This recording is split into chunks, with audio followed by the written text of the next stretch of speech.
Well, good evening, ladies and gentlemen. Welcome to the Leawood Governing Body regular session meeting for May the 6th, 2024. The council and the governing body will please come to order, and the clerk will call the roll. Mayor Elkins as president and presiding. Councilmember Filla. Here. Councilmember Larson. Here. Councilmember Sipple. Here. Councilmember Kane. Here. Councilmember Sunkel. Here. Councilmember Guyad. Here. Councilmember Harrison. Here. Councilmember Castor. Here. Thank you. The entire governing body is in attendance, so we do have a quorum and we can proceed to the business of the evening. But before we get to the agenda, I would invite Scout Ben Davis to come forward to the podium and to lead us in the Pledge of Allegiance. Mr. Davis. Everyone else, if you would please rise as you can.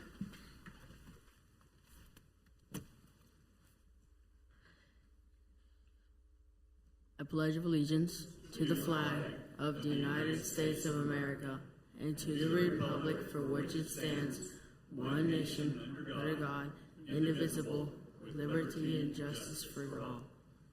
Thank you. Please be seated. Ben, if you could introduce yourself to us and tell us a little bit about your scouting experience, we'd be grateful. Hi, my name is Ben Davis. I'm a first-class scout in BSA Troop 92.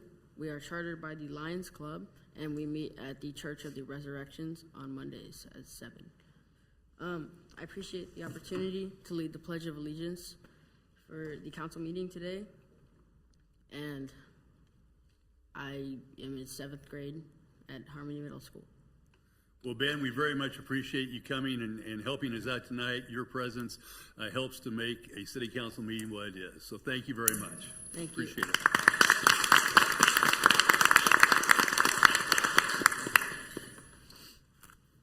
Mr. Powell, does staff have any amendments or changes to the agenda as it was presented and published?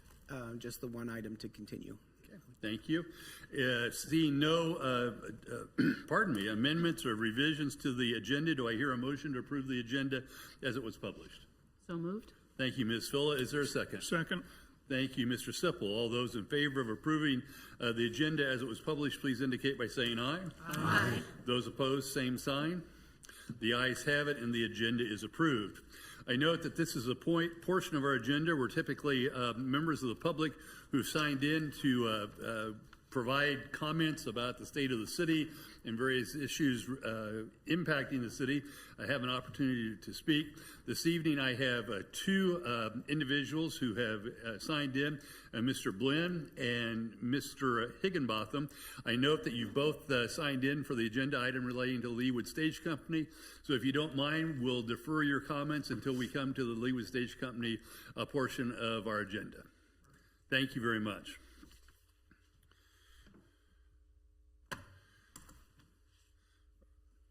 All right, presentation and recognitions. In my report a little bit later, we'll talk about the farewell that we gave to our retiring chief, Dale Finger. But as of Saturday morning, we have a new chief of police, formerly Captain Brad Robbins. Chief Robbins, can you step forward, please? And Mr. Powell, will you please administer the oath? And we note that a number of members of the police department, as well as the department heads for the city of Leawood, are present as well. Mr. Powell, please proceed. Okay. Just raise your right hand and repeat after me. I state your name. I, Brad Robbins, Do solemnly swear and affirm that I will support the Constitution of the United States that I will support the Constitution of the United States and the Constitution of the State of Kansas, and the Constitution of the State of Kansas, and faithfully discharge the duties and faithfully discharge the duties of Chief of Police for the of Chief of Police for the city of Leawood, Kansas. for the city of Leawood, Kansas. So help me God. So help me God. Congratulations.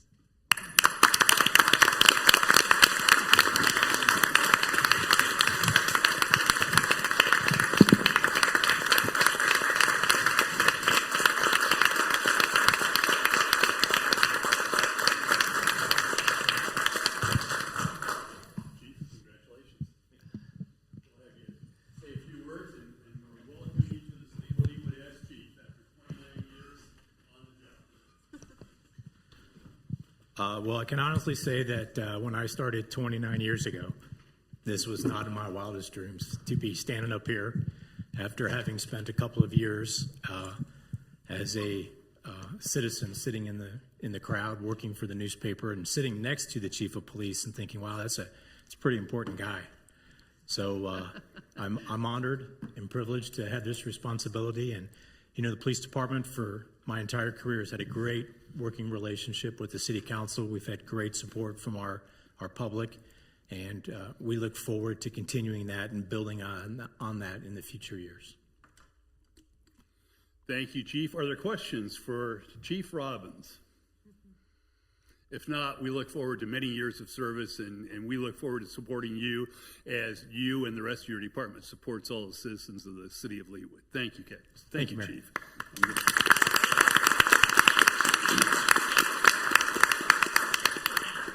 So May seems to be the week or the month for municipal employees to be celebrated and recognized. And so I have a number of proclamations here.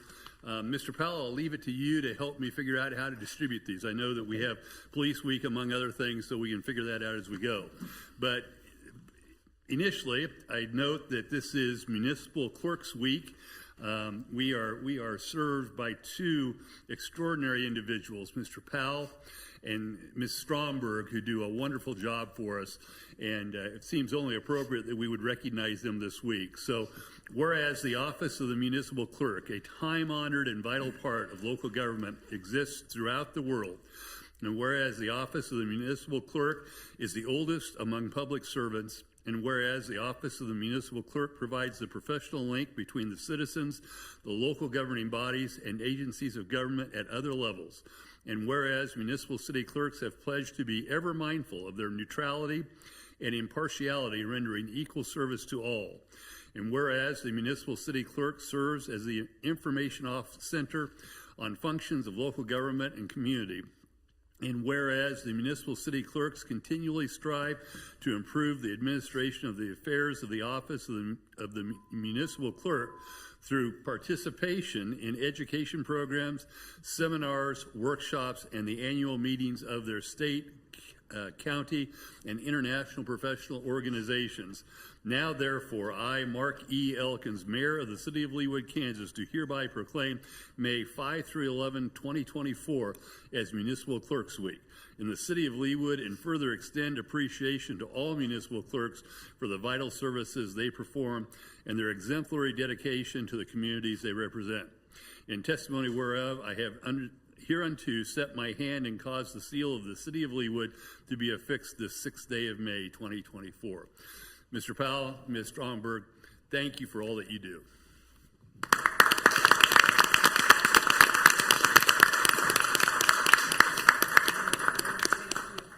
We are so happy to have you both here. And it seems entirely appropriate with the swearing in of a new chief that we also recognize National Police Week. I note that whereas in 1962, Congress and President Kennedy proclaimed May 15 as National Peace Officer Day and the calendar week as National Police Week, and whereas the National Law Enforcement Officers Memorial Fund reported that 136 federal, state, tribal, and local law enforcement officers died in the line of duty in the United States during the year of 2023. And whereas the members of the law enforcement agency of the City of Leawood play an essential role in safeguarding the rights and freedoms of the City of Leawood, and whereas it is important that all citizens know and understand the duties, responsibilities, hazards, and sacrifices of their law enforcement agency, and that members of our law enforcement agency recognize their duty to serve the people by safeguarding life and property, by protecting them against violence and disorder, and by protecting the innocent against deception and the weak against oppressions. And whereas the police officers of the Leawood Police Department stand watch over our citizens, selflessly risking their lives to protect individuals, families, neighborhoods, and property against criminal activity. Now, therefore, I, Mark E. Elkins, Mayor of the City of Leawood, Kansas, on behalf of the citizens of Leawood, do hereby proclaim May 12 through 18, 2024 as National Police Week in the City of Leawood, and hereby publicly salute the service of the law enforcement officers in our Leawood community, as well as in every community across the nation. In testimony whereof, I have hereunto set my hand and caused the seal of the City of Leawood to be affixed this 6th day of May 2024. I know there are at least 3 officers in the audience tonight. Thank you for your service.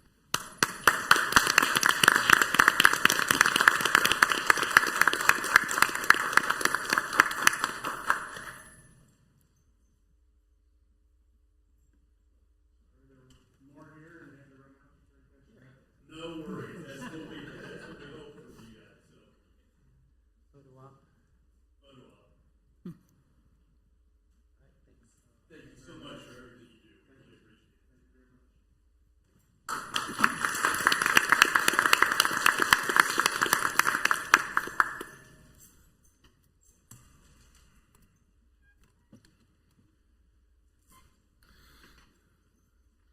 Next is a celebration that's near and dear to at least I know 2 members of our city council or governing board, and we want to take this opportunity to recognize Bike to Work Week. Whereas millions of Americans engage in cycling because it is a viable and environmentally sound form of transportation and an excellent form of physical fitness. And whereas Bike to Work Week helps to increase the public awareness of bicycling, educate the community about the benefits of bicycling for transportation purposes, and encourages people to try bicycle commuting. And whereas there is a need to promote alternative forms of transportation, such as walking and bicycling, in order to reduce pollution, reduce America's dependence on fossil fuels, and improve the health and well-being of all people. And whereas increasing the number of bicycling lanes, paths, storage facilities, and traffic calming measures will help the city ease automobile traffic congestions and encourage a healthy lifestyle for residents. Now, therefore, I, Mark E. Elkins, Mayor of the City of Leawood, do hereby proclaim May 13 through 19, 2024 as National Bike to Work Week in the City of Leawood, and encourage all citizens to recognize the importance of sharing our streets and highways with cyclists, and encourage citizens to participate in cycling activities to whatever extent possible during this week, including cycling to work or school. In testimony whereof, I have hereunto set my hand and caused the seal of the City of Leawood to be affixed this 6th day of May, 2024.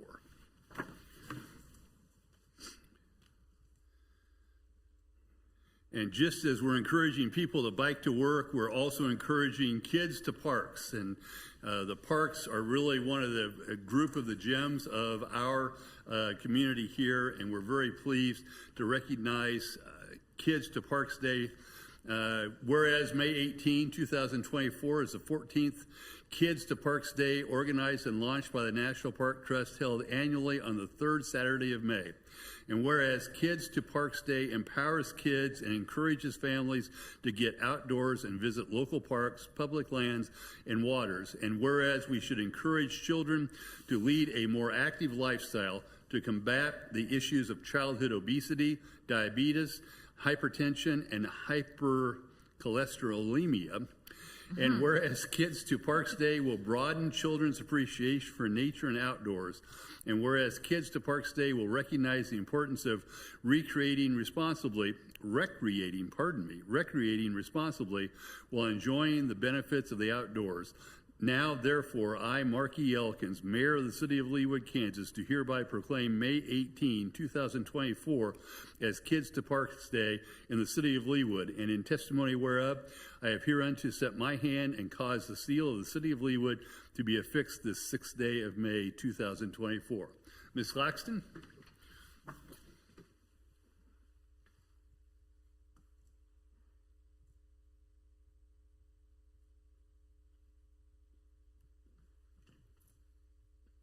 Thank you for all the work that you do for the City of Leawood and for giving us the park experience that we all enjoy.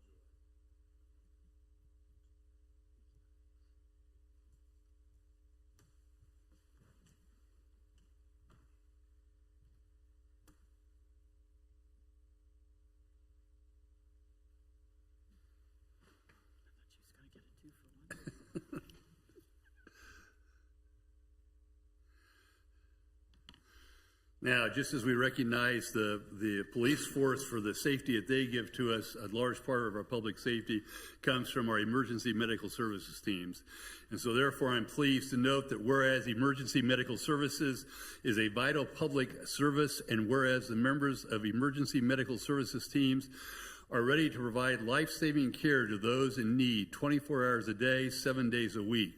And whereas access to quality emergency care dramatically improves the survival and recovery rate of those who experience sudden illness or injury. And whereas emergency medical services has grown to fill a gap by providing important out-of-hospital care, including preventative medicine, follow-up care, and access to telemedicine. And whereas emergency medical services system consists of first responders, emergency medical technicians, paramedics, emergency medical dispatchers, firefighters, police officers, educators, administrators, pre-hospital nurses, emergency physicians, trained members of the public, and other out-of-hospital medical care providers. And whereas the members of emergency medical services teams, whether career or volunteer, engage in thousands of hours of specialized training and continuing education to enhance their life-saving skills. And whereas it is appropriate to recognize the value and the accomplishments of emergency medical services providers by designating Emergency Medical Services Week, now therefore, I, Mark E. Elkins, Mayor of the City of Leawood, Kansas, do hereby proclaim the week of May 19 through 25, 2024 as Emergency Medical Services Week in the City of Leawood, and encourage the community to observe this week with appropriate programs, ceremonies, and activities. In witness whereof, I have hereunto set my hand and caused the seal of the City of Leawood to be affixed this 6th day of May, 2024. Chief?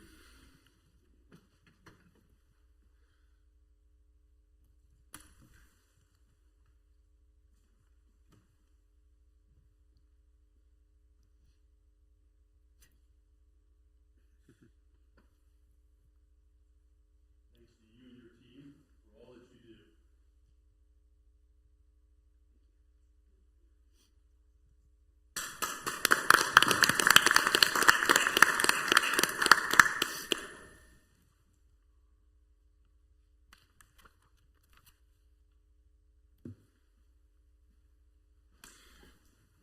I am getting my steps in this evening. And last but not least, certainly because they play such an important role in the life of our city, we want to recognize the Public Works Department tonight. Whereas public works services provided in our community are an integral part of our citizens' everyday lives, and whereas the support of an understanding and informed citizenry is vital to the efficient operation of public works systems and programs such as storm sewers, streets and highways, street lights, traffic signals, public buildings, fleet maintenance, and snow removal. And whereas the health, safety, and comfort of this community greatly depends on these facilities and services, and whereas the quality and effectiveness of these facilities, as well as their planning, design, and construction, is vitally important upon the efforts and skill of public works officials. And whereas the efficiency of the qualified and dedicated personnel who staff public works departments is materially influenced by the people's attitude and understanding of the importance of the works they perform, now therefore, I, Mark Elkins, Mayor of the City of Leawood, Kansas, do hereby proclaim the week of May 19 through 25, 2024 as National Public Works Week, which connects the world through public works. In the City of Leawood, I call upon the citizens to join with representatives of the American Public Works Association, government agencies, to pay tribute and recognize the contributions which public works professionals make every day to protect our health, safety, comfort, and quality of life.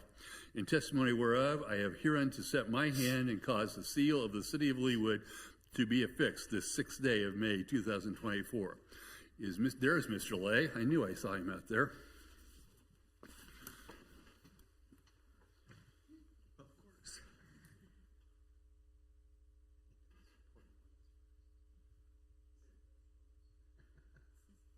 Usually you're standing in the back. So thank you so much. We really appreciate what you all do for us. And I realize I left Stacy and Stephen out.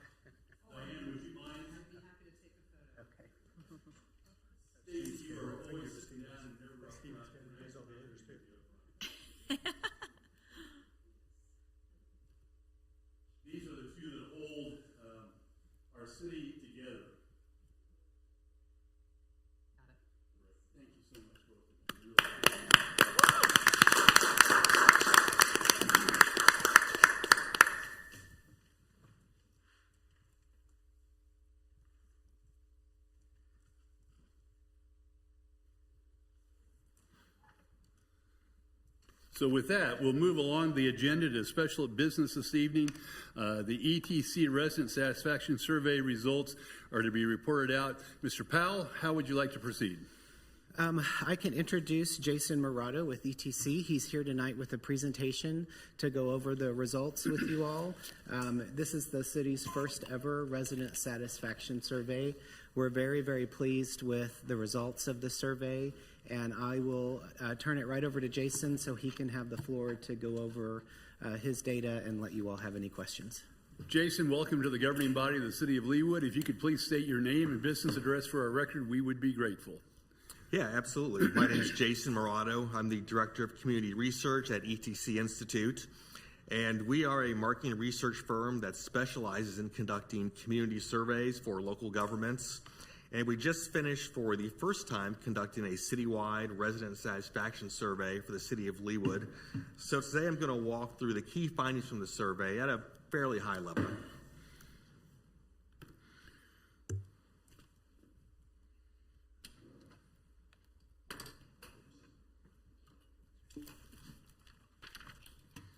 So just a little background about ETC Institute. We're based in Olathe, but we're a national leader in providing marketing research to local governments. We've been doing this type of work for over 40 years, and in the last 10 years alone, we've conducted surveys in more than 1,000 communities across the country, and that includes a lot of work here in the Kansas City metro area. So this is really the type of work that we specialize in. This is just an overview of what I'll go through today. I'll go over the purpose and methodology of the survey. I'll walk through the key findings, give a summary of our main takeaways from the survey, and then I'll be happy to answer any questions if there are any. Oops. So there are several reasons to conduct a survey like this. One is to get an objective assessment of how satisfied residents are with major city services, and to determine what residents feel are the top priorities for the community. This survey also could set a baseline for future surveys. A lot of cities we work with conduct these types of surveys on a regular basis. The most frequent time frame is every other year, but some do it more often, some less often. That way you're able to measure trends over time and then be familiar with what the current priorities are for residents. And then we're also able to compare your results with other communities across the country. So this survey was administered by a combination of mail and online to randomly selected residents throughout the city. That mail-online combination is our standard methodology for these types of surveys. We received 406 completed surveys, including at least 100 in each city ward, and that was our goal, to receive 400 in total, including 100 per ward, so we accomplished that. And the results of the 406 surveys at the 95% level of confidence has a margin of error of plus or minus 4.8%. Essentially, that means that if we conducted this survey the same way 100 times, 95 times the results would be plus or minus 4.8% from what we're reporting. So even for a statistically valid survey, the results are not perfect, but the margin of error is small. So here we have a map of the city. The red dots are households that completed a survey. So we had a good distribution throughout the city. As I mentioned, at least 100 per city ward. And as we were administering the survey, we made sure that the demographics of survey respondents reflect the actual population of the city. So here's what we learned from the survey. We found that residents have a very positive perception of the City of Leawood. 99% of respondents rated Leawood as an excellent or a good place to live and to raise children, which is among the highest ratings anywhere in the country. The top overall priorities for city services are the overall maintenance of city streets, enforcing codes and ordinances, and overall police services. We'll look at that in more detail in a little bit. And we also found that satisfaction with city services is much higher in Leawood than it is in other communities. Leawood rated above the U.S. average in 48 out of the 50 areas that we compared, and that includes significantly higher in 46 of those areas. We'll look at this in more detail in a little bit as well, but a couple of areas that really stood out. One is that satisfaction with the overall quality of city services for Leawood rated 44 percentage points above the U.S. average. And that's probably the most important question on the survey, because here we're asking residents to take into account all of the services that you're providing and really give an overall satisfaction rating for how well you're doing. One of the areas on the survey where you rated the farthest above the U.S. average was customer service provided by city employees, where you were 43 percentage points above the U.S. average. And then another area that stood out was satisfaction with the value that residents feel they receive for city and tax dollars and fees, rated 33 percentage points above the U.S. average. So first we'll look at some general perceptions residents have of the city. Here we ask residents to rate their perceptions of Leawood in a number of different ways.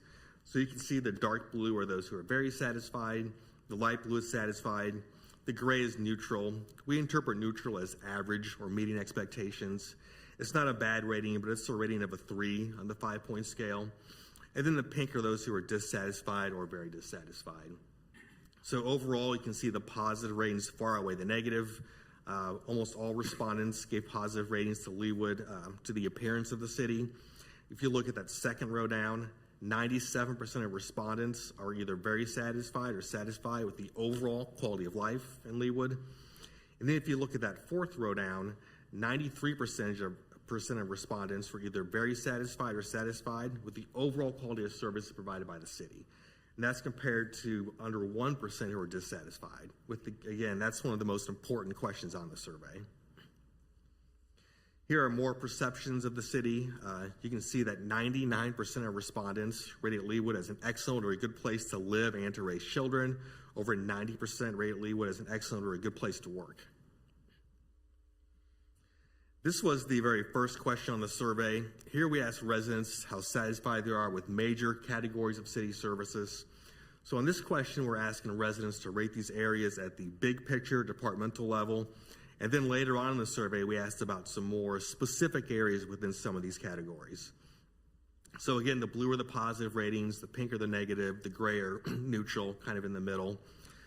The thing that stood out to me the most here is how few residents are dissatisfied with any of these services.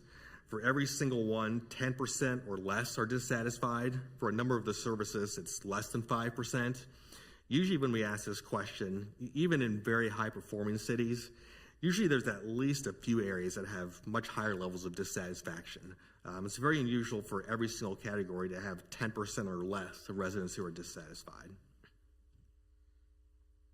So we also found that satisfaction with the overall quality of city services is high in all parts of the city.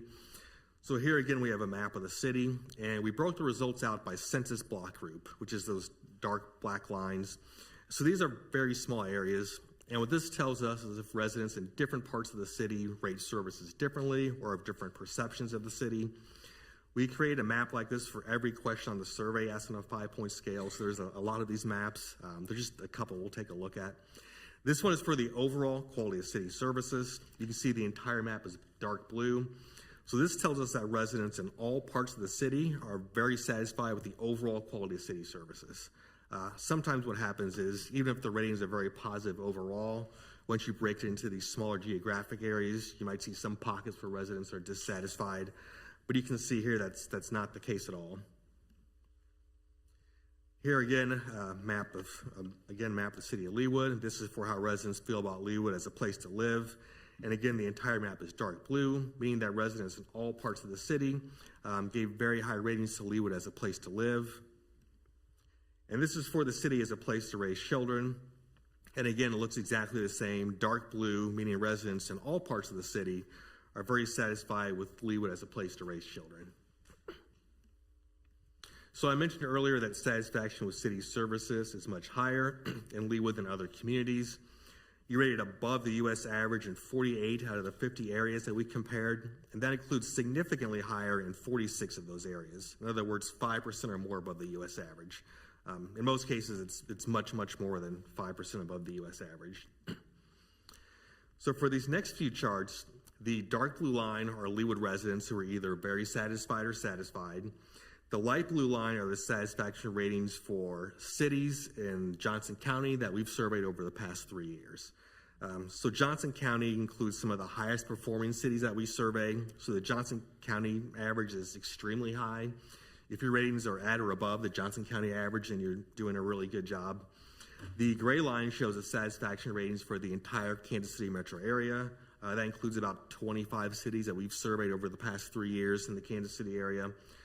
That also includes quite a few high-performing cities, so those ratings are high as well. And then the pink lines show the satisfaction ratings for residents from all across the country. And that's based on a national survey that ETC Institute conducted last summer with about 10,000 randomly selected residents from all across the country. So this first chart is for major categories of city services. You can see your ratings are significantly higher than the U.S. average in all 8 areas, much higher than the Kansas City metro area in all areas as well. Also much higher than the Johnson County area for most of these categories. This is for perceptions of the city. You can see when it comes to the appearance of the city and the image of the city, Leawood rates much higher than other communities. If you look at that third row down, overall quality of services provided by the city, remember that's one of the most important questions on the survey. Leawood has a 93% satisfaction rating. The Johnson County average is 82%. The Kansas City metro average is just a little over 70%. And then you're far, far above the U.S. national average, which is under 50%. Another area that stands out here is the row below that. The value residents feel they receive for city tax dollars and fees, where your ratings are also above other communities. So these are more perceptions of the city. You can see Leawood rates significantly higher than other communities as a place to live, as a place to raise children, and as a place to work. This is for different aspects of city leadership. You can see Leawood rates higher than other communities when it comes to the quality of leadership provided by elected officials, as well as a city administrator and appointed staff. For police services, in most of these areas, your ratings are significantly higher than other cities. One of the areas that stood out the most to me here is that third row down, city efforts to prevent crime. You had an 89% satisfaction rating, which you can see is more than 10 percentage points above the Johnson County average, very, very far above the KC Metro and the U.S. average. And then for fire services, the ratings are very high in all 5 of these areas as well, similar to the Johnson County average, higher than the KC Metro and national average. Communications is the one area where the ratings aren't quite as high. They're kind of on par with the national average. Now, what this shows is the percent of residents who gave positive ratings, the 4 or the 5 on the 5-point scale. There weren't a high percentage of residents who were dissatisfied, but what you had was a lot more residents who gave a rating of a 3 on the 5-point scale. So not a bad rating, but more of an average satisfaction rating. When it comes to different aspects of maintenance, in all 9 areas, Leawood rated above the Johnson County, KC Metro, and national average. And then for code enforcement, in all 3 areas, you rate significantly higher than all communities, Johnson County, KC Metro, and national average.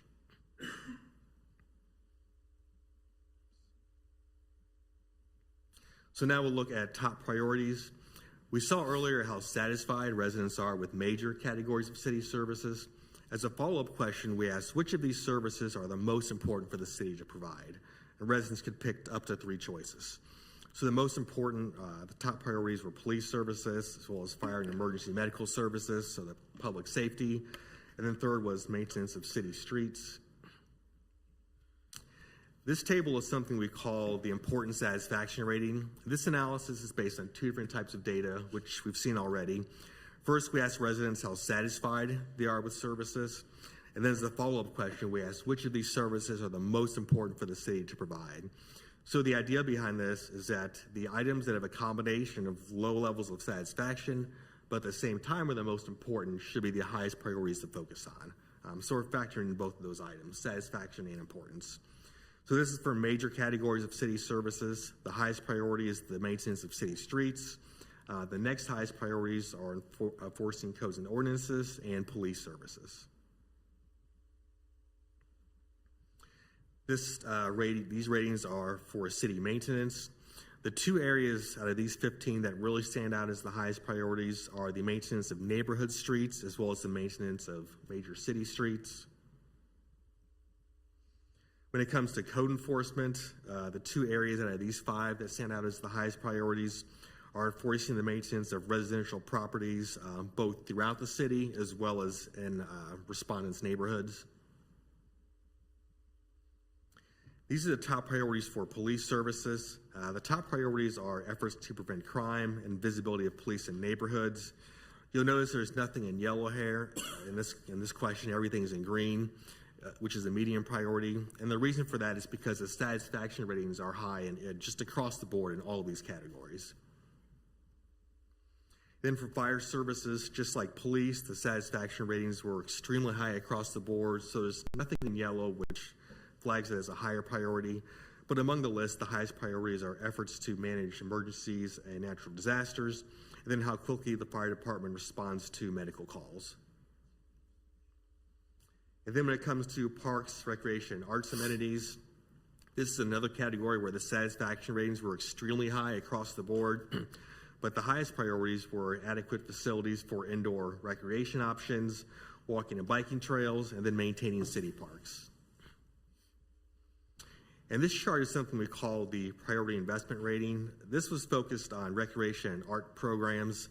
We had a couple of questions on the survey we used to determine which types of recreation and arts programs have the highest levels of unmet need, and also which ones are the most important to residents. So the idea behind this is that those programs that have a combination of high levels of unmet need, but at the same time are the most important, should be the highest priorities to focus on. So the areas in red are the highest priority. That includes adult fitness programs, senior programs, cultural arts programs and events, and then nature and outdoor programs and events. This doesn't mean that the areas in blue or green don't need any attention, but making improvements to the areas in red would impact the greatest number of residents. So that is everything that I had. Just a quick recap. We saw that residents have a very positive perception of the city of Leawood. There are a lot of examples of that throughout the report. The top overall priorities, and this is based on that important satisfaction rating, maintaining city streets, enforcing codes and ordinances, and police services. And then satisfaction with city services is much higher in Leawood than other communities, and there were a lot of examples of that as well. I just pointed out a few of the highlights here, which are the overall quality of city services, customer service, and then value received for tax dollars and fees. But obviously there were many, many examples of that. So very, very positive ratings overall, of course. And with that, does anyone have any questions or comments? Mr. Sipple. Thank you, Mr. Mayor. I had a question. How many survey responses did your firm get that were not usable? And do you use partial? I mean, if somebody got 2/3 the way through the survey and sent it to you incomplete, did you use any of those? Those are my two questions. Sure. Well, for us, the survey was administered by a combination of mail and online. For mailed surveys, people don't mail them back unless they're fully complete. Maybe someone will skip a question or two by accident or maybe on purpose. If that's the case, we include it. If someone just skips, one or two questions. If people skip, a significant number of questions, then we don't count it. That doesn't really happen for the mailed survey, but it does sometimes for the online version because it is a long survey. I'd have to go back and check on how many partially completed surveys there were, but anytime we conduct these surveys, there are some partially completed surveys. And we don't count those unless they're at least, 80% complete or so. Thank you. Ms. Larson, do you have a question? Yes, quick question. I think other residents who weren't identified as a recipient of the survey were able to respond to the survey. How many of those responses did we get, and how was that factored into the presentation? Sure. There weren't a lot of those. Those results were not included with this, so that's something I could provide separately, just as kind of basic tabulated data. So this report is based just on those households that we selected at random to participate. But there weren't, I'll double check, but there weren't many outside of the sample that fully completed the survey. Okay, that's good to know. Thank you. Other questions? Yes, Ms. Harrison. To follow up on Ms. Larson's question, I think many of us might have filled it out and shared it on social, so I would be curious to get the numbers as to how many, so we were, if I did take the survey. Right. But I didn't get it in the mail, so I'm not one of the 406, is what you're saying. That's right. Yep, Okay. that's exactly right. Okay. Yeah, for this group, they were selected at random, and we also were monitoring the demographics to make sure it reflects the actual population of the city. Right. outside of that group, we weren't doing that. So the data could be skewed, but it's I still understand. interesting to look at. So we'll Right. provide, those results separately. I would just be curious to know if it got any traction. So I'm trying to dust off my statistics class brain from 30 years ago, and I'm trying to remember, do you do any, when I saw the bar graphs with a little bit of pink at the end, just one or two, all the way down the road, do you throw away a survey if it looks like, Angry Alice just went through and she gave us 0, 0, 0, 0, 0, not happy, not happy, not happy, not happy. If everything was just an F grade, do Right. you take that into consideration? Because when I saw just these little slivers of dissatisfaction, when so many people Right. are so happy, it makes me wonder if, we might have sent the survey to somebody who just is perpetually unhappy. Right. Well, it is possible that we could even check and see if somebody did that for every question. It is possible some people are just unhappy with everything. Now, for the online portion, this is a lengthy survey. So Sure. if we can tell when someone started the survey and finished it. So if somebody finished the survey in 2 minutes, then Right. they're probably not really Reading answering it the very question carefully. seriously. So in that case, we wouldn't count it. Oh, you actually would not count it if it were done so quickly? If it were done, and I don't think that happened here. It doesn't happen Okay. often, but if that were to happen, if someone spent a minute on the survey, then it doesn't seem like they're really even reading the questions. Right. For a survey that's this long, I mean, this was a Agreed. long survey. It took a few minutes. Okay, one last question. We seem to win on a lot of awards in Leawood from people like Wallet Hub and organizations I've never heard of, but they're very happy with us. And I'm curious to know how they became so impressed by us if we had never taken one of these surveys. Where are they getting their data? And if we send out a press release tomorrow to show the world how really happy our residents are, I mean, we just better get our awards outfits on, because I mean, they've been giving us very high rankings for the 10 years I've been up here, almost 10 years. How did they get that information? It's like, were they just guessing that we were all very happy and satisfied? I'm not sure about that. What organizations are you? Well, we get them all the time from awards from people. It's often in the State of the City address every year. We have a list of very happy residents Right. based on. I'm assuming they do their own survey. I don't know. Yeah. Most livable, Yeah. safest. that- Most livable, Yeah. safest, right, all of these surveys. that Yeah. We get very high rankings, but Yeah.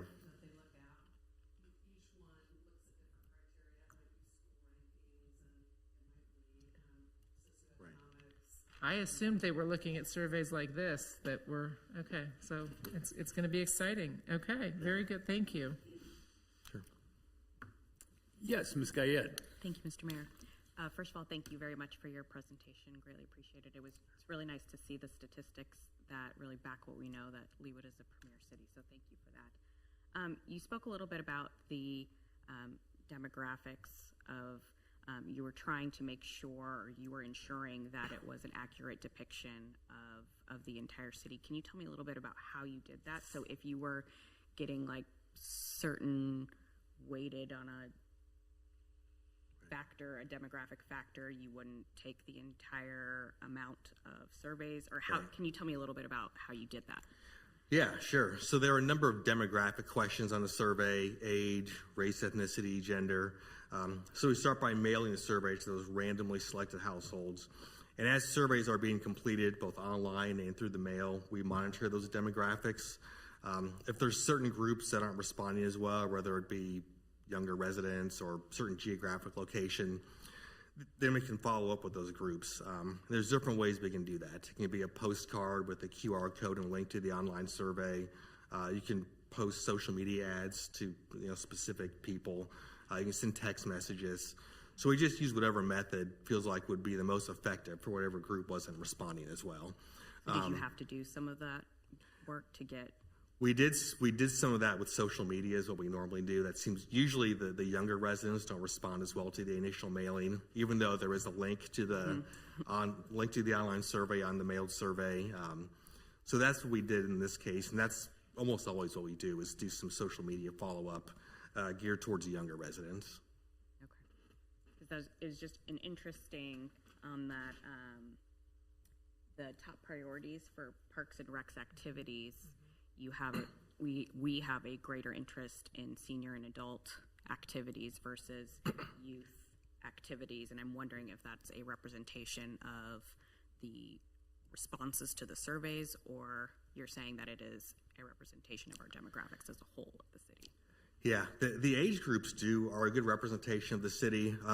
Part of the reason for that is that there were two things that factored into that: how important those programs were, and then the level of unmet need. It appeared a lot of residents felt like their needs were currently being met for youth programs, more so than senior programs. When it came to the importance, youth programs actually rated a little bit higher than senior programs, but it was that unmet need disparity that made seniors a higher priority. Great, thank you very much. Sure.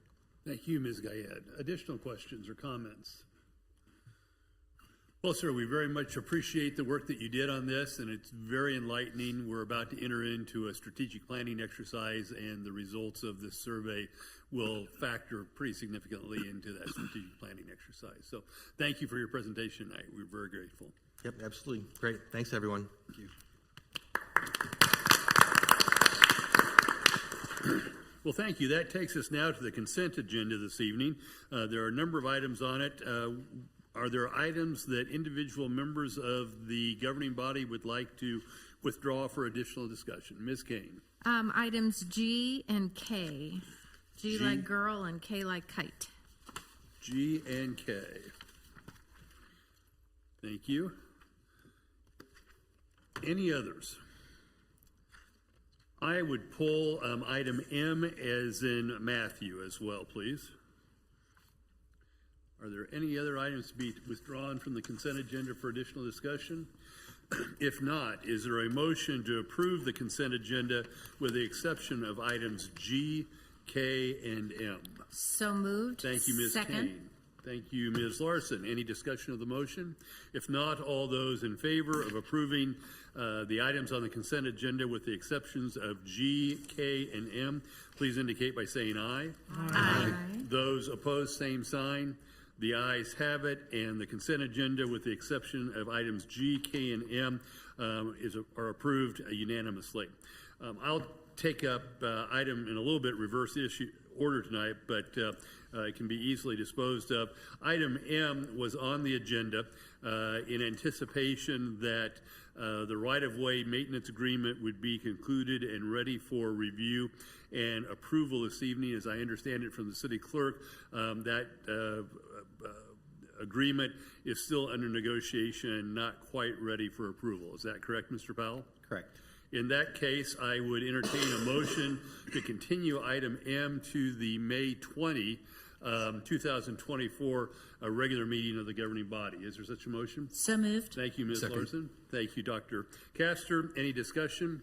If not, all those in favor of continuing item M, resolution approving and authorizing the mayor to execute a right-of-way maintenance agreement between the City and Leawood Village, LLC, for property located near 86 Terrace and State Line Road, please indicate by saying aye. Aye. Those opposed, same sign. The ayes have it unanimously, and that resolution is continued to the May 20, 2024 meeting. With that, Ms. Kane, I will defer to you on item G. Yes, thank you, Mayor. I am on the Leawood, I'm the council liaison for the Leawood Arts Council, as well as the Art and Public Places Initiative APPI Committee. And I see in our audience tonight, we have the chair of both of these in attendance, and I'll ask them to speak to why exactly is this item on our consent agenda, and what of the these two groups are doing in this regard, and what we're being asked to talk about tonight or decide tonight.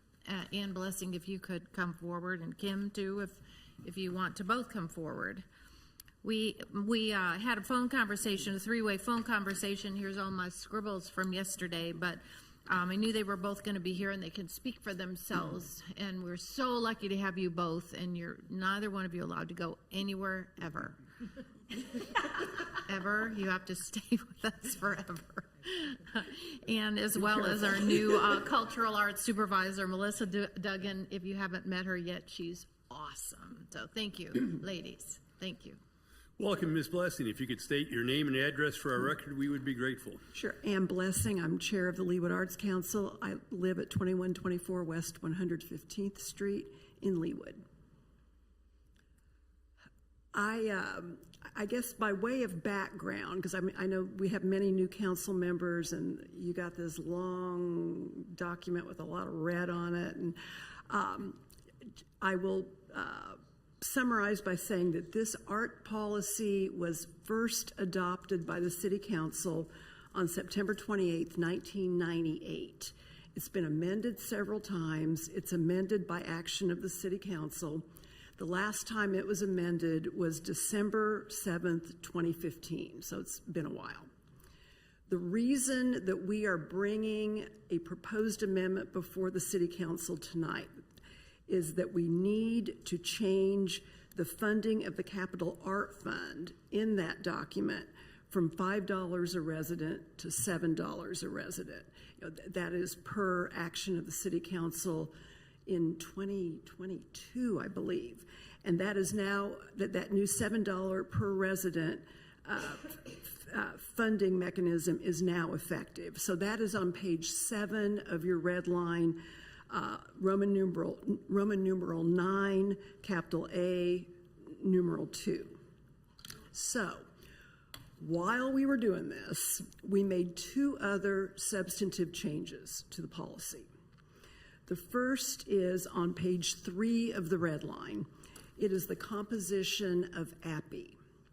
The proposed amendment before you tonight stipulates that the up to 5 Leawood residents that can be appointed to APPI by the Arts Council may not also be members of the Leawood Arts Council. And That's Ms. new. Blessing, sorry to interrupt you, but could you define APPI for us, please? That's the Arts and Public Places Initiative, and Thank Kim you. Hinkle is the chair of that. That's a subcommittee of the Leawood Arts Council. So we just felt that it was important to, if we're going to have these layers of review of public art, we should not have 2 committees that have essentially the same membership.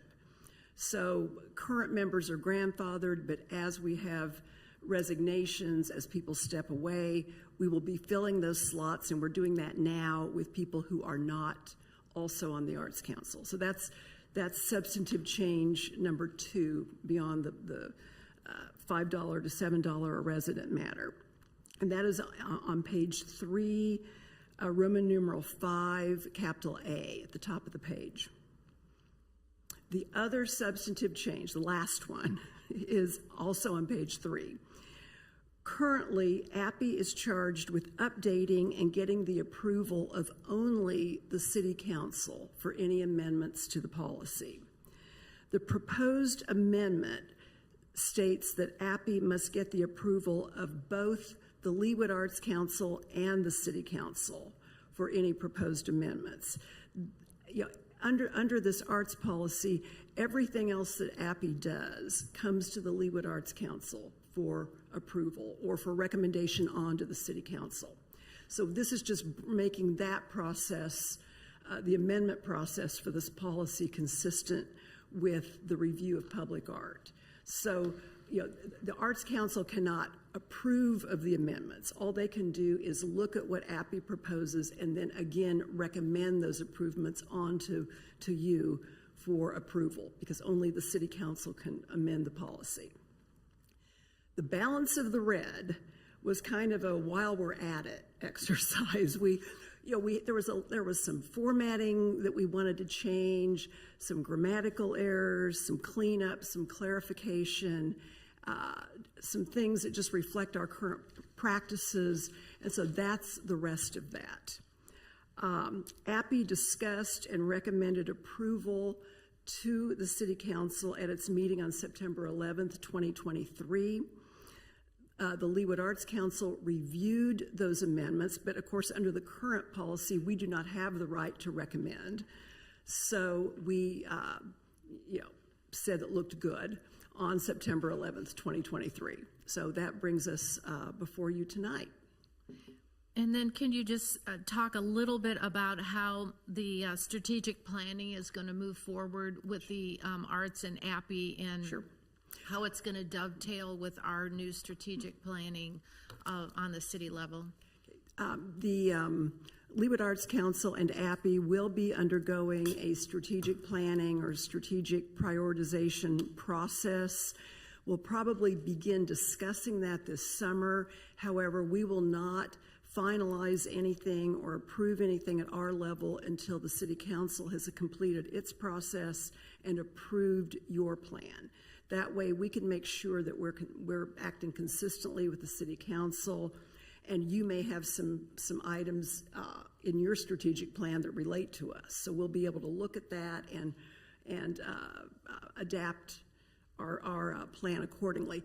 After we get that strategic plan done, we anticipate that this policy will again need to be changed to reflect what we think is important, what the City Council may be telling us that you think is important with respect to public art and arts programming.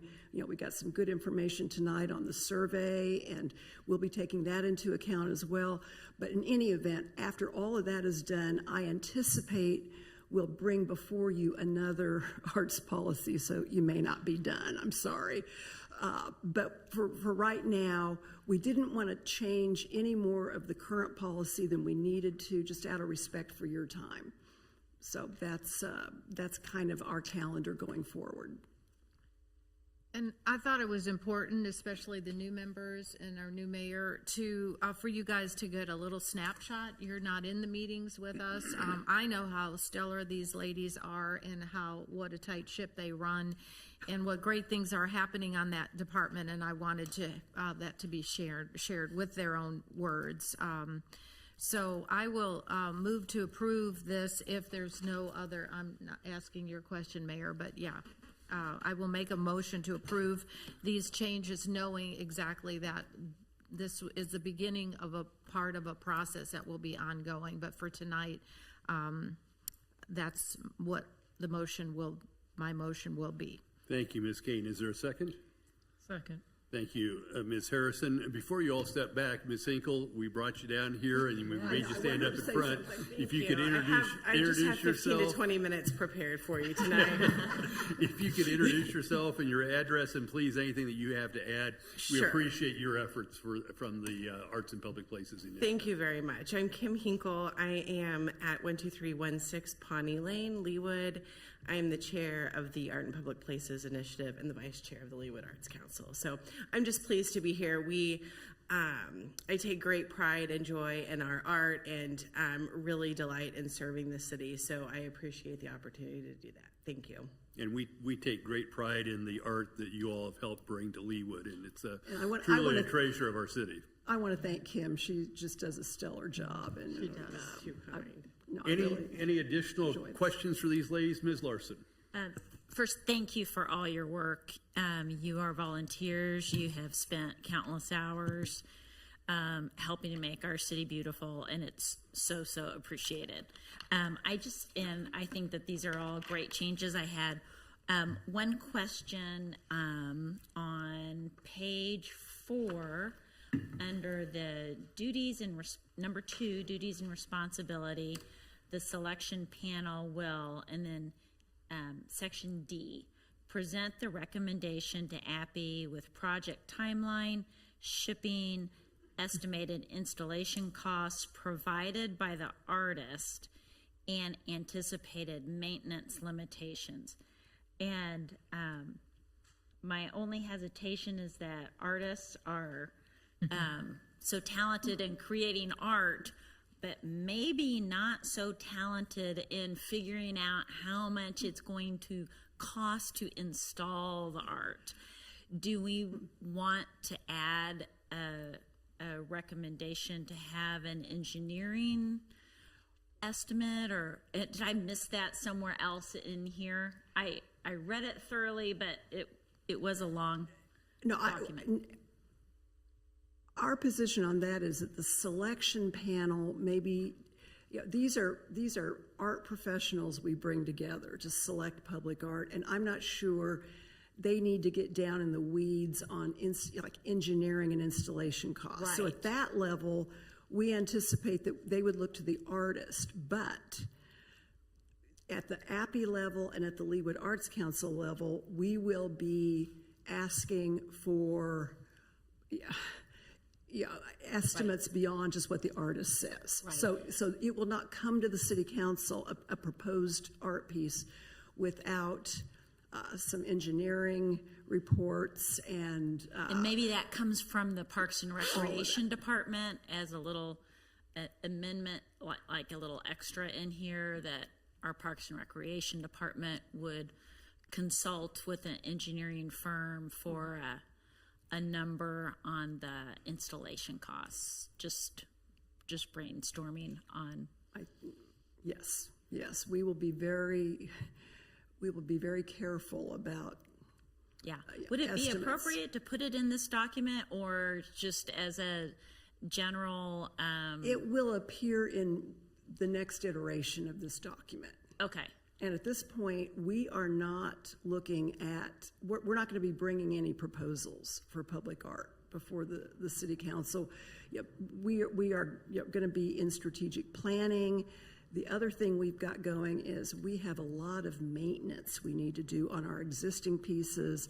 That's going to take a lot of our budget, and I think between strategic planning and developing just our vision for public art, what is it we are trying to acquire? Yes. And taking care of our wonderful world-class collection that we already have.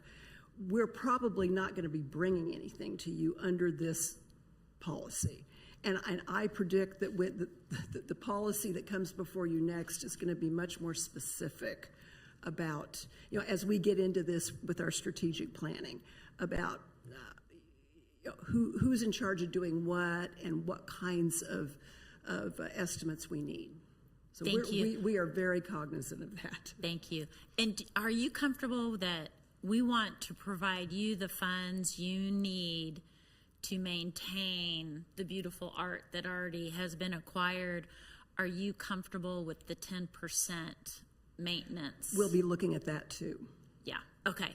Great. Because just my uneducated thought is that might not be enough, and we want to make sure that our art that we've already invested in is preserved in the way that it's meant to. Thank you. Yes, we appreciate that. And we're going to be looking at that. And it may be that some pieces need more than 10% and others don't. It depends upon the materials. It depends upon the construction, the size, a lot of things. So we'll be looking at that, and that's going to be a part of our, deep dive into all of this. And thank you again for your countless hours making our city beautiful. Thank you. Ms. Claxton, I believe you had a comment? Come on up. Chris Claxton, Director of Parks, Recreation, and Arts. I also wanted to mention that part of this process in the beginning is to issue a call to artists. That's done via an RFP. And we're going to be adding some language in the future to those RFPs that would help identify some of the additional questions that we need to ferret out a little bit further, as Ann mentioned. And part of that then goes into that interview process. So, when we go through the process and we interview the top 2 or 3 or whatever we may have, we need to try to get a better response. Although I do agree that having the Parks and Rec Department possibly engage an engineer is a good idea, and we can certainly note that and plan to do that in the future. Terrific. Thank you. Ms. Blessing, just a question that occurred to me from Ms. Larson's questions. Is it your organization's perspective that the $7 per resident that we're setting aside for art, is the maintenance of existing art an appropriate expenditure from those funds, or are you looking? Do you believe you should be looking elsewhere for the funds to fund the maintenance? Well, and I'm just asking for your perspective. I know not. There's currently not a separate line item a separate maintenance fund. And so I get a little confused about what we have. I think that's going to maybe, there's going to maybe be an opportunity to tease that out as a separate line item. So I don't know, to be honest with you, right now, what is in our maintenance fund. It's a fair response. I do know that our conservator just did a very thorough evaluation of our pieces. She does that each year. And she is of the opinion that we have quite a bit of maintenance to do. I've asked Melissa Duggan to prioritize those, in a timeline, and we'll see, what we can afford to do in 2024, draw a line there, then the next will roll forward to 2025, and we'll keep going until we have taken care of our art pieces, because we really, it's not, it doesn't seem appropriate to us to add new art to the collection if we can't afford to maintain what we have. I didn't answer your question. I'm hoping, though, I'll have a better sense of what we actually have in our fund, and we'll clearly spend that down on maintenance. No, that's a fair response. Ms. Filla, did I see that you had a question or comment? Right. I did notice that you added transportation as a criteria to be included. Yes. And also there was more specific language about working with city staff on floodplain issues. So I can see that there was another one I couldn't, you read it and then you're like, well, where did I read that? And then you had to go back to it, and then I'm just scrolling there. That's the beauty of paper. It stays in one place and you write on it and then it goes back to it. Scrolling. You can highlight. Oh, I'll have to work on that. Yes, the technology continues to improve. I think it's the user experience on my part.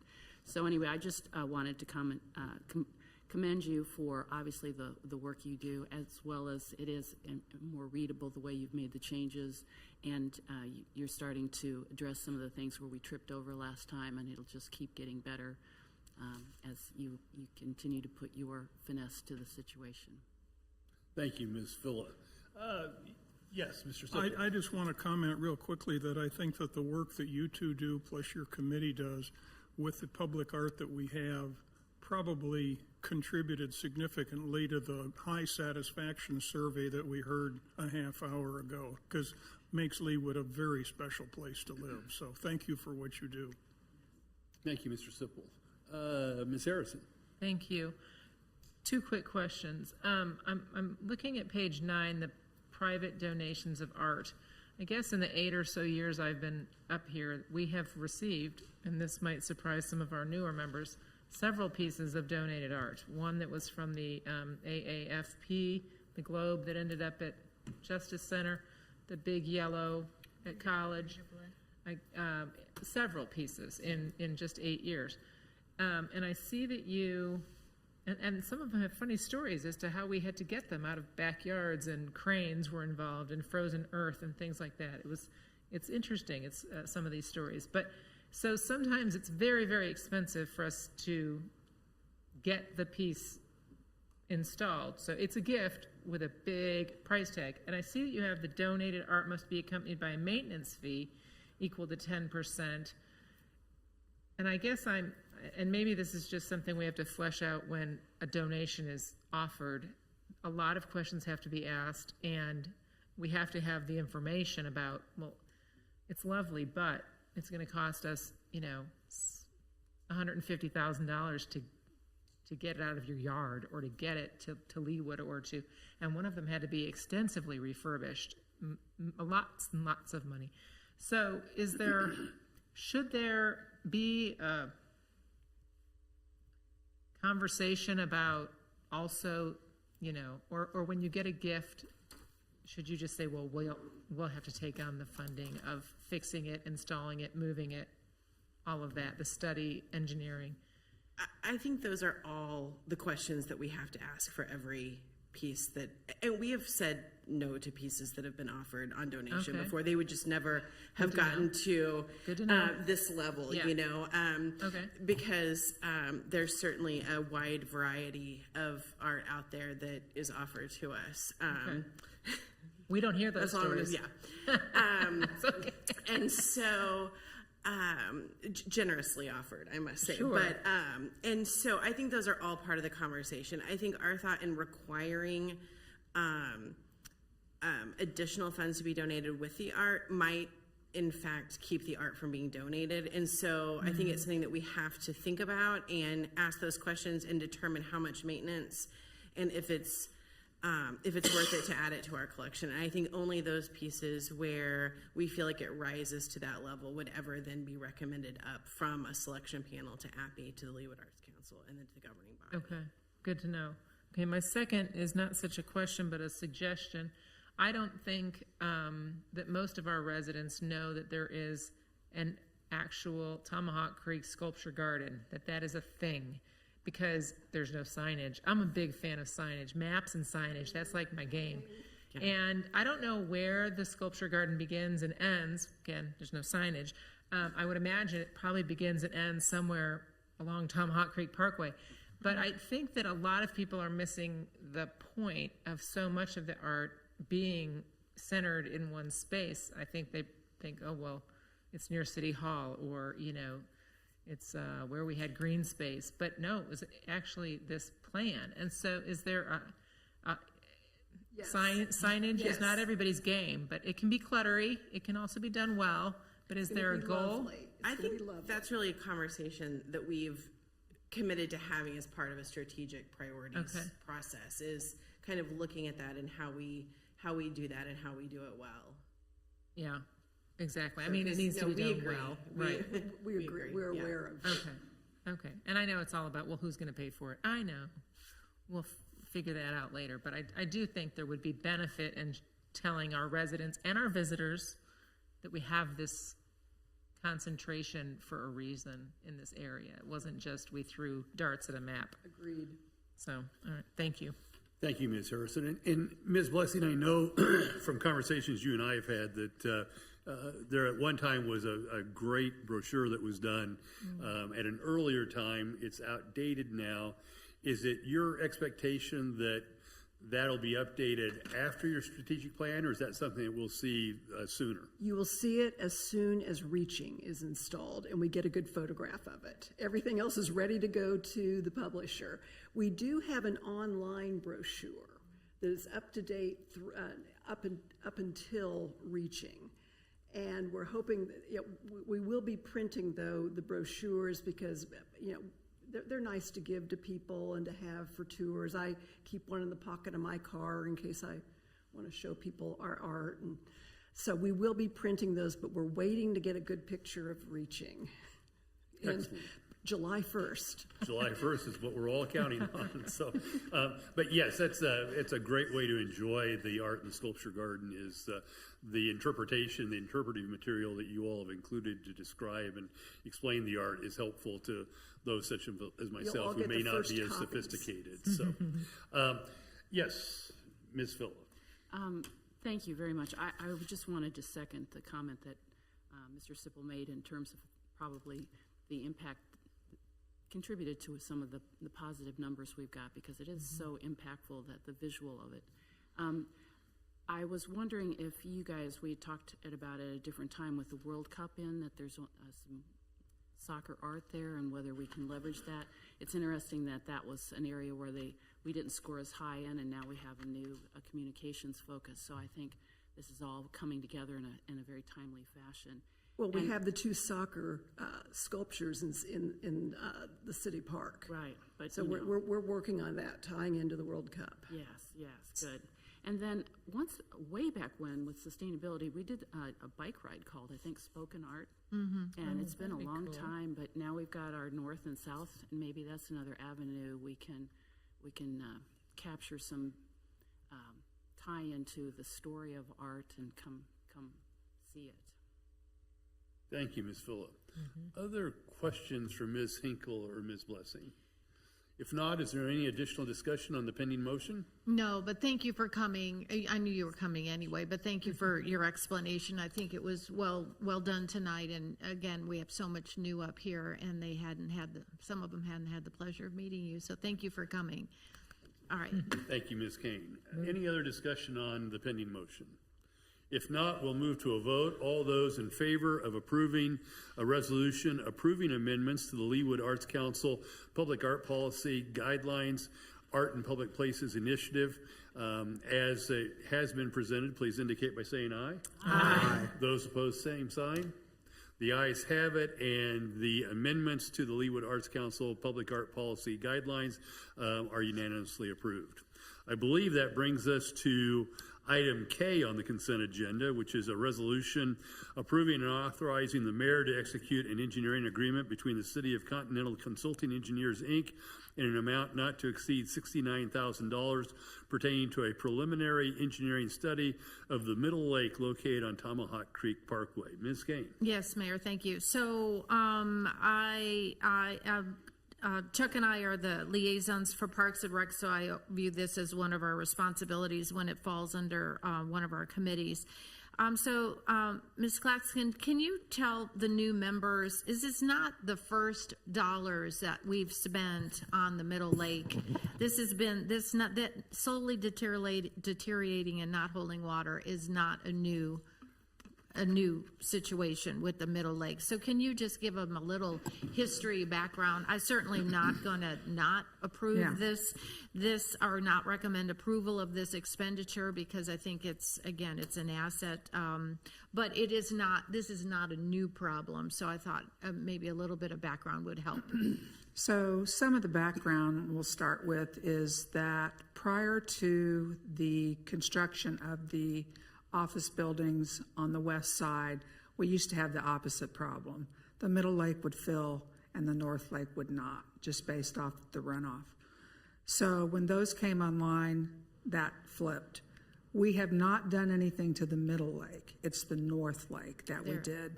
And I was worried I was getting my lakes mixed up. That's okay. There's three of them, and it's kind of like that, you know. So we drained that lake. We took it down to nothing in it, got the fish out ahead of time, and we did a bentonite lining to the majority. We did some clay in some areas. We've had no problems with that.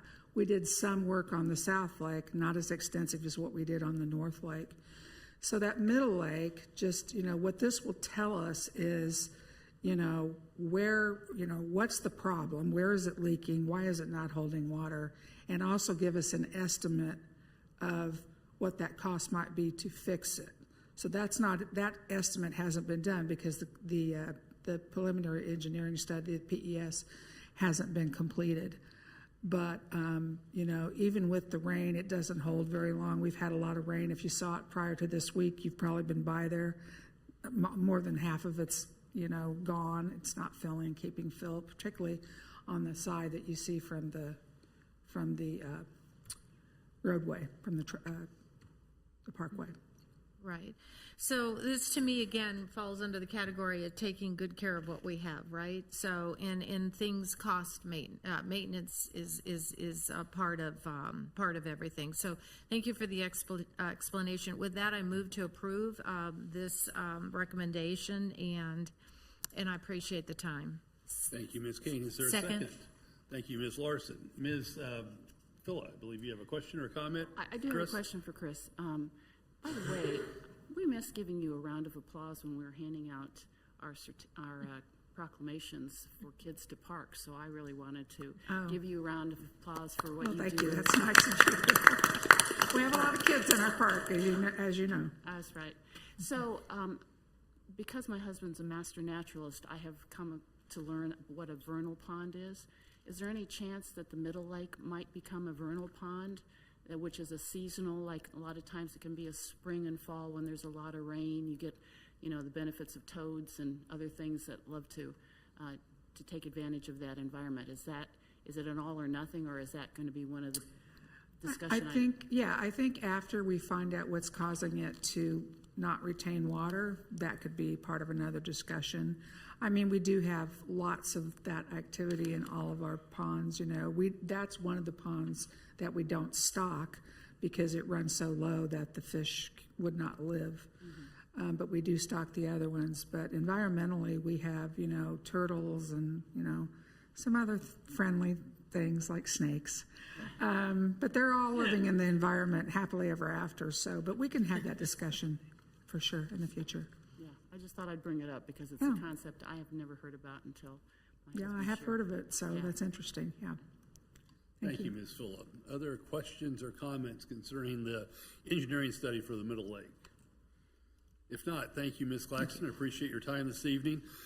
All those in favor of approving and authorizing a contract with Continental Engineers concerning the preliminary engineering study on the Middle Lake located at Tomahawk Creek Parkway, please indicate by saying aye. Aye. Those opposed, same sign. The ayes have it. And item K, regarding the approval of a contract with Continental Engineering or Continental Consulting Engineers is approved unanimously. I think that brings us to the mayor's report. It has been, of course, it's been. We started with M. M was the first one we did. Oh, it's 14, never mind. Yes, that's under new business. Yep. No worries. It's been, actually, this was the Blue Moon month, so we had 3 weeks between city council meetings or governing body meetings, and so a fair amount has gone on in my office, even though we haven't met together in quite some time. On April the 18th, I met with the Racial Equity and Communities group that was appointed by Mayor Dunn last year. We'll hear more about their thoughts and the education and training they've received from Councilmembers Filla and Harrison here in just a few minutes. Also on that same day, I joined Councilmembers Larson and Guyed at the ribbon cutting for the opening of Aqua Penny's new seafood restaurant in Park Place. It's great to have that particular space on the end of Park Place filled. It's that particular restaurant is a seafood restaurant that's owned by basically the same group that has another Thai restaurant in Park Place known as Bamboo Pennies. And I would encourage everyone to enjoy their food. They have a great patio. Tonight's probably not a great night to be out there, but when we do get some good weather this spring, it'll be a great place to socialize. On the 21st of April, I convened, or we, collectively, this group up here, convened the first Leawood Homeowners Association Conference at the Lodge of Ironwoods. That's the first one in a number of years. And there were over 50 representatives from various homeowners associations who came together to hear about initiatives underway by the city government and, more importantly, to share their thoughts and concerns about issues impacting homeowners in Leawood. My thanks to Diane Stoddard, to Stephen Powell, and to the department heads who all gave up a beautiful Sunday afternoon to engage with us at the Lodge at Ironwoods and with this very important segment of our residents. And the event was well received and the desire expressed that we schedule future events. I think it was also a great opportunity for the city council members to meet directly with members of their wards in a context a little different than walking the neighborhood and knocking on doors. I think we all learned a lot during the course of that exercise. I will say that one participant called and asked if we could do it on a quarterly basis. I told him that I thought that might be a little bit aggressive, but that I definitely thought that we should do it on a regular basis. So we'll get to a cadence there and do it on a regular basis. Although, as I say, it probably will not be quarterly. On April the 22nd, I met with the Leawood Community Foundation Board of Directors as they continue their plans to fundraise for the Tomahawk Creek Playground renovation. It's going to be a challenge for them, but they're taking it on gladly, and they're confident that they can come through for us on that. On the 1st of May, I joined members of the police department at what I believe was the 30th annual luncheon to benefit the Metropolitan Organization to Counter Sexual Assault.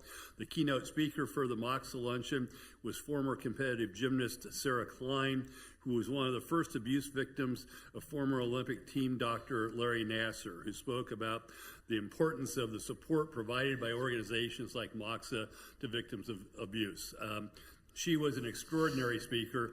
She's now a lawyer who specializes in representing victims of sexual assault and sexual abuse, and her story was extraordinarily compelling. So thanks to the police department for including me. Our police department has been a supporter of MOXA for many, many years.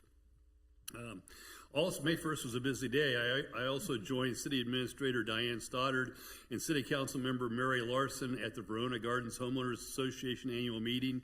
We all saw tonight that one of the areas that we have in which we can improve our citizen satisfaction is through communications, and we were pleased to be invited to join with the folks from Verona Gardens. I had a very nice conversation with them. Diane and Mary both made presentations as I did, and it was interesting to get their perspectives. And it is a neighborhood that I think is in many ways representative of neighborhoods in Leawood, in that there were members of their homeowner association whose sons I had as 11-year-olds as scouts many years ago, and the president of the association has elementary age kids that are in that neighborhood. So it's a neighborhood that is kind of turning over as we speak here, and it's really nice to see that kind of reinvestment going on into our neighborhoods here in Leawood. On May the 2nd, the city welcomed the 3rd grade classes from Brookwood Elementary School. Classes toured the Justice Center, the City Hall, the Public Works, and I believe the fire department as well. It's really interesting to take the questions that 3rd graders have about municipal government.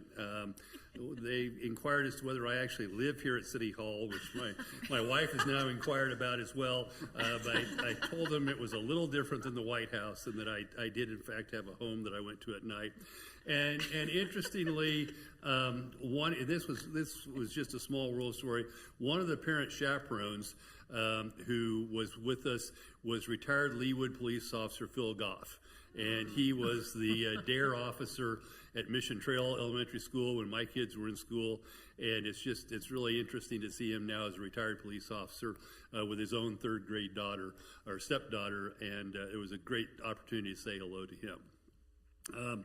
That same day, I also attended the Nativity Parish School DARE graduation with the police department, where I was joined by, fortunately, she did a much better job than I did, Ms. Kansas, and congratulating the Nativity 6th graders on successfully completing their DARE program. And again, a great testament to our community resource officers in the police department. They're doing a wonderful job of developing a great relationship with our students in our schools. And last but not least, of course, and I appreciate all of you who were able to attend on Friday, the city bid farewell to retiring Chief Dale Finger at the Lodge at Ironwoods. We were joined by the 5 living former police chiefs, which was a real treat, and a host of law enforcement officials from around the area. One thing that, again, was a fascinating thing to see is that someone had actually, in his personnel file at the KBI, had pulled out the letter that his parents had signed to relinquish their rights and to consent to his joining the KBI at the age of 17. And it just goes to show you that no paper is ever lost when it comes to state government, because here we are almost 51 years later, and the KBI could still pull out the handwritten letter that were signed by both of his parents to permit him to embark upon a 50-year career in law enforcement, which I thought was really phenomenal. And I know that the chief was really moved by the outpouring of affection that was evident at this event. So that concludes my report. Any questions from the group? I try to stay busy, and I do try to go home at night. That, I think, takes us to council member reports, and I think that Ms. Harrison and Ms. Filla are maybe going to tag team on the activities of the Racial Equity in Communities project that was started, I think, in 2023. Do I have that correct? Yes. All right, very good. Ms. Filla? Well, I think that we did the no after you, and I think I ended up with the last volley, but she could certainly pitch in because she started the conversation out. Just to review for everyone, the governing body had approved Leawood's participation in the Racial Equity in Communities program sponsored by the United Community Services Johnson County, and Leawood and Overland Park participated in this second gathering cohort from October 23 to March of 24. There was 6 meetings, so we had 30 hours there. We met 4 times as a Leawood group, which was another 6 hours. So there was plenty of time and mind-expanding conversations that went along with this that really, really opened my eyes to several things. The goal was to equip our participants to lead culturally responsive systems changes in cities. to move beyond symbolic awareness of racial equity toward substantive analysis, action, and accountability. Racial equity is a condition that would be achieved if one's race identity no longer predicted in a statistical sense how one fares or experiences life. We don't really know what that looks like because we haven't achieved it. And in my world, that would be where we never took surveys where we clicked boxes of our age or an ethnicity or where we lived. We just wouldn't need to do and collect that information for any purpose. As the mayor alluded, Lisa and I were the city representatives. We're very fortunate to have Stephen as part of that. Police Officer Cody, who's I'm so upset that I missed because he sang the Star Spangled Banner for the national anthem for the festivities for Chief Finger, and I missed it. So did anybody record that? I want to see. I think we have a budding star for America's challenge. Then Whitney Moore from our HR department, Leslie Walters from Public Works, and two former employees who were also active had now since left for other employment opportunity. And then we had two residents at large. We were asked to create our why statement, and we said our why statement would be, we envision a future where everyone is welcome to explore what Leawood has to offer, a vibrant, beautiful, dynamic community. One of the things I'd have to share with you was the two mind-expanding things, which is what is equity all about, and also how did we, examples that really stretched my mind was how things became not equitable. And one of those was after World War II, when the redlining, which we've talked about in our history book, of communities to make it inaccessible for 1 million of our Black World War II veterans to participate in the GI Bill. And that was mind-boggling to me, where we and many other first suburbs had this underlying infrastructure of mortgages and was systematically implemented. So this picture really takes care of a whole lot of conversation, whereas equality on the left side says everybody gets a box to stand on so they can see the game. And obviously that's not sufficient enough because not everyone's the same height. But also what's not thought about is not everyone's standing on the same ground. And so the yellow person is in a swale and has a taller fence. So in order to get the same view going forward, that person needs 3 boxes. The middle red child needs 2, and only the blue child just needs a single box to stand upon. And I think that's a great way to look at the difference between equality and what is equity. And it's based on where you come from and where you're standing to where you want to all be looking. We met with the mayor and the city administrator, and I wanted to mention our Leawood residents was Nancy Ingram and Rachel Rubin. We talked about some of the goals we wanted to attain. And another mind-boggling thing is that, I mean, usually when you have ideas and you put the action items and here's how we're going to do them by when, adaptive changes in this kind of environment is very mind-blowing and iterative, and it requires different communications and different participation, and it's not my comfort zone at all. So it was very helpful to understand that it requires a different kind of work to accomplish that equity. We did focus on, I'll share with you 5 of them: employee recruitment and retention. Sometimes people would like to work in Leawood, but they don't have public transit to get to us. Culturally responsive programming and events. Do we look like we are diverse, and how do we have our programming as such? Opening up our volunteer and committee positions so that it's easier to access for everyone, and hopefully that will help us diversify our participation. Making sure our marketing materials represent the fact that we have a variety of ethnic and cultural neighbors, and then improving our communications as we kind of share with our community what we're doing with this project. So we appreciate the mayor and the city coming to share this and learn with us, and we appreciate the fact that we're the kind of city that makes that kind of investment. And if it was easy, it would have already been done. Lisa? Thank you, Ms. Filla. Ms. Harrison, anything to add? No. Thank you. It's been an amazing opportunity that I don't think that Deborah or I or Stephen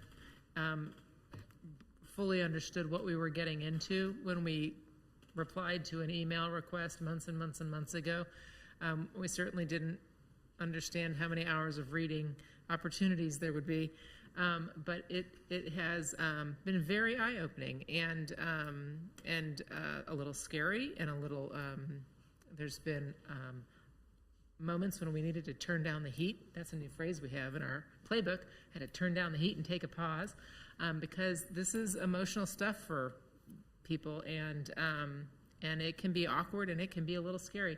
And I am so thankful that Stephen took the lead as our team captain, and did a lot of extra work on the side to present, to be our note taker, but way more than that, but also to compile the information and then create PowerPoints for some of our meetings and lead the meetings, and probably got the food for the meetings and all kinds of things. Because we hosted many of the sessions here at City Hall, as opposed to one was down at the Arboretum and one was at Matt Ross Community Center. So it was a lot of work for, I suspect, our team over here. So thank you for that, above and beyond, what was not on your job description last year. So thank you. But you'll be hearing from us again, I suspect, when we have our strategic planning sessions this summer, fall. Some suggestions may come to different committees. And just know that sometimes these suggestions are coming out of our REIC work, and they aren't just, a harebrained idea that Lisa's bringing to the table yet again.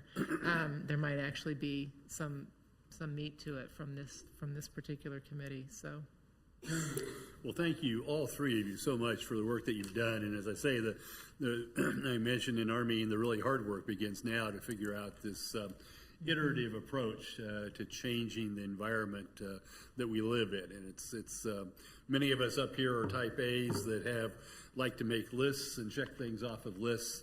And one of the things that I know that it's been a learning exercise here is that this process is truly an iterative process. It'll take place over a long period of time. But the important thing is we've started the first steps. Any questions for either of our council members or for Stephen with respect to the REIC project? If not, I thank you. Ms. Stoddard, do you wish to be heard tonight? Yes, Mayor.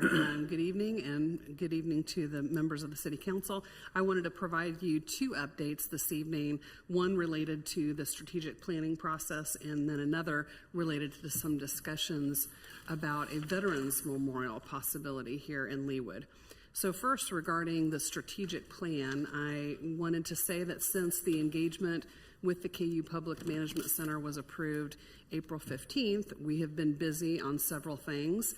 Staff had some initial discussions with KU regarding the demographics and economic information that will be gathered as some good background information for your strategic plan discussions. And I know that the KU Public Management Center representatives were watching the meeting this evening related to the resident satisfaction report, because that also provides a very good backdrop to the discussions. Staff also visited with the KU today about the next steps in engaging employees in the drafting of organizational values that would then come before you as part of the process. One of our biggest challenges, though, is aligning schedules, which is a little bit about like aligning planets or something. It's very challenging with everyone being so busy. And so, in fact, with the meeting dates that we've looked at so far, we were trying to identify dates on Saturdays. One, as you know, being a full-day retreat related to the governing body, and then also one that would be a half-day retreat, again with the governing body and with the management team. At this point, the dates that we had shared with you on the full-day retreats, we've been unable to identify a full-day Saturday that will work with everyone. So I am wondering if there might be some openness for us to look at possibly some of the weekdays, or there needs to be some willingness probably to shift the timeline pretty significantly in order to identify that. So I do think it's extremely important for all of you to be there in person and be able to attend those. So if opening up those dates might be something that you're interested in looking at, we can certainly get some more dates on the calendar and share those with you all and see if we can align something else. The next update for you is the Veterans Memorial possibility. And I wanted to inform you about some discussions that have been taking place regarding this potential establishment of a Veterans Memorial in Leawood. Last year, several residents donated funds to the Leawood Foundation to kickstart fundraising for a Veterans Memorial. And since that time, there has been an informal group that has met to discuss this possibility.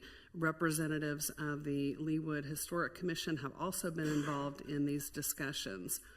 A group recently traveled to Blue Springs, Missouri to see their Veterans Memorial, and City Cultural Arts Supervisor Melissa Duggan participated in that trip. A discussion with the chair of the Leawood Historic Commission as well as the chair of the Leawood Foundation confirms that their intention is to privately raise funds for this memorial. However, the group is looking to the city to designate a site that would be appropriate for the memorial. But I wanted to indicate to you all that while those discussions are happening, there's certainly been no decisions that have been made at this point, and any discussions about site selection would certainly come before you all for any formal consideration. So I'd be happy to answer any questions that you may have. Ms. Filla. Do they have any size expectation? I think that's part of the discussion is a little bit of identification of the site characteristics that are needed. And that would certainly help narrow down opportunities, I think, with the site. Okay.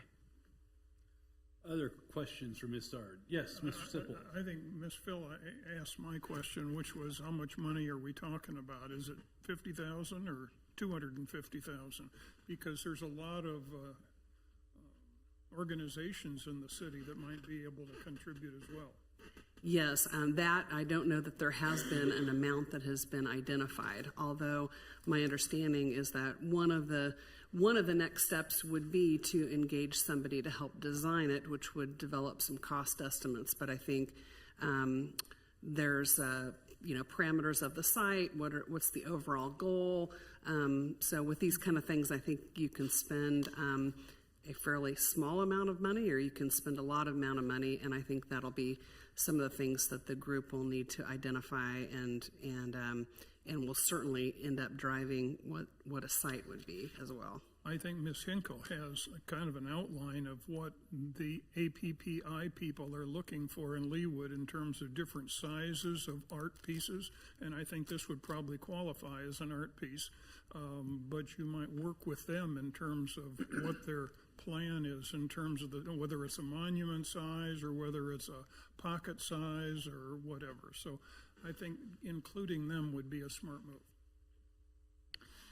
And I think it's a bit of a chicken and an egg exercise in terms of one way of looking at it is you don't know how big it's going to be until you know where it's going to be, and others would say, well, we don't know where it's going to be until we know how big it is, and then we don't know what it's going to cost until we have all three of those. So it's a real exercise in series and differential equations from a long time ago, I'm afraid. Yes, Ms. King. I can tell you this conversation came up yesterday when I was talking to Ann Blessing and Kim Hinkle, just because I didn't know it was coming up tonight. But as we all just read, there's an arts policy and a procedure. So if we're including the arts and APPI, then they'll expect to follow the procedure that we just approved, which is being amended. That's a whole different animal than Leawood Foundation and the historic raising outside funds. So again, when we're talking about this, We have to understand what it is either we're agreeing to and what time frame and where and how. So I understand this is, with historic, and I understand with the foundation, with Gary Swanson, who's a lovely man on Parks and Rec, and how this all came about. And I know that they're excited about raising funds, and I know they are hurry up, let's go. This is a wonderful idea. However, again, this Arts Council is not involved. APPI is not involved to this point. Whether or not we, what the site ends up being or whatever we end up doing. But I want you to know that these two groups are not right now. They're not talking at all. This is kind of something people are excited over here, but we have a procedure over here. Just so y'all keep that in mind. Thank you, Ms. Kane. Ms. Harrison. I think you answered my question, but I want to clarify. So there isn't a design yet. No, I understand that they had some conversations with a designer. I believe the designer that also was involved in designing the one in Blue Springs, if I'm correct about that. But I think that's one of the issues. But I think, as the mayor points out, figuring out whether there needs to be, what the general goals of a project are, might help identify what a site would be, and then a designer could design appropriately to that site, and that may be the best kind of a course of items here. But as he points out, there's a lot of chickens and eggs with these kind of things. Different things could occur in different sequences. I understand that, but I guess my concern is that if we don't put the chickens and eggs in the right order, we might get to accept something that we're not pleased with the way it looks. If I'm hearing what I thought I just heard. I mean, I think the design has to come first so that we can say yes or no, we would like this, or no, we would not like this. I mean, but maybe you don't ever say no to something like this. This is new territory, but I do feel like the design has to come before you can even ask anybody for any money. So I worry that, but anyway, okay. And there very well may need to be several different points of steps in engagement with this body with that. Okay, but they're getting their guidance from who on the city staff? Since it's the Historic Commission and it's the Leawood Foundation sort of driving this horse. Well, the Leawood Foundation is involved only to the extent of raising money. Okay. So the Historic Foundation has had a big chunk of it so far. It's really an informal grassroots exercise at this point in time, as opposed to an official city. That was one of the points that Diane and I wanted to make tonight. As opposed to an official city initiative, I don't think we can call it that at this point. Okay. Thank you. Any other questions from Ms. Stoddard? Just Yes, Ms. a Larson. quick question on the strategic planning dates. I'm just floating this test balloon. Are Sundays out of consideration if Saturdays are an issue? It's probably not the first choice, but maybe calendars might be more open on a Sunday. I don't know. I hate for our working council members to have to be asked to take a day off from work. So just floating that test balloon. I think we would look to guidance for you all if you'd be open to us looking at those dates, and if you wanted us to toss out a variety of possibilities, and we could see where that might align. But I wasn't sure about that either. It would be fine with me, just for the record. You too. Any other questions or comments? Thank you, Ms. Stoddard. That takes us to committee recommendations. Pardon me. The governing body calls Planning Commission case number 21-24, resolution approving a revised final plat for Aventino replat of lots 24 and 25 located at the northwest corner of West 137th Street and Granada Road. Mr. Klein, welcome. Do you wish to be heard? Thank you, yes. Just kind of a review, if you remember back on March 26th when we had this application, we pulled it off the consent agenda, and the reason is that there was 2 lots that were being combined, thus creating a much larger lot that was there. And so the suggestion was made as far as to maybe move that back a little bit, as far as 5 feet further back for the front yard setback. I didn't really have a chance to talk to the applicant, and so I was really hesitant as far as to do anything at that point. So we continued it to this to this meeting. I have talked with the applicant, and I believe that he's here and wants to speak as well. He indicated that he was concerned with regard to a couple of things. One was kind of that indentation is hard, how it kind of angles in a little bit, but it's probably better if I let you speak with him. Thank you. Any questions for Mr. Klein? If not, we would invite the applicant to step forward. And sir, if you could state your name and address for our record, we would be grateful. Welcome to the Leawood City Council. We appreciate your patience tonight. Thank you. Travis Schramm, Grotto Development, 6300 West 143rd Street in Overland Park. Just wanted to kind of touch base on this lot. It's, as you guys may recall, the Aventino development has been reclaimed from a retail layout. And so we kept the same road structure in place, which gave us some very irregularly shaped lots. The development is performing extremely well. We're really proud of how it's looking and how it's come thus far. This particular lot is not particularly deep. It's got an irregular shape, and it's a short spot, is about 120 feet deep. These particular homeowners, they practice Vatsu Shastra, excuse my pronunciation, but it's a traditional Hindu system of architecture, which among other things dictates the direction of the home should face. And so this home faces due east. And so the plot plan, and I have a copy and I could put it up if that would be helpful. The lot sits at an angle, or the house sits at an angle to the front to get that due east facing. The Granada Road cuts from the north to the southwest and gets an angle there. Pardon me, Mr. Klein, could you help with maybe the Elmo if that's helpful? Orientation correctly. It. Thank you. That'll be a great help to us all. Let me orient. There we go. Yep. So if you can see that layout, there's 2 major concerns that I have with shifting the house back to the 5 feet. Is A, we're getting pretty close to the rear property line, but as you can see, the space is there. The major concern is with that cut in Granada and the house to the north of it. I'm worried how that house will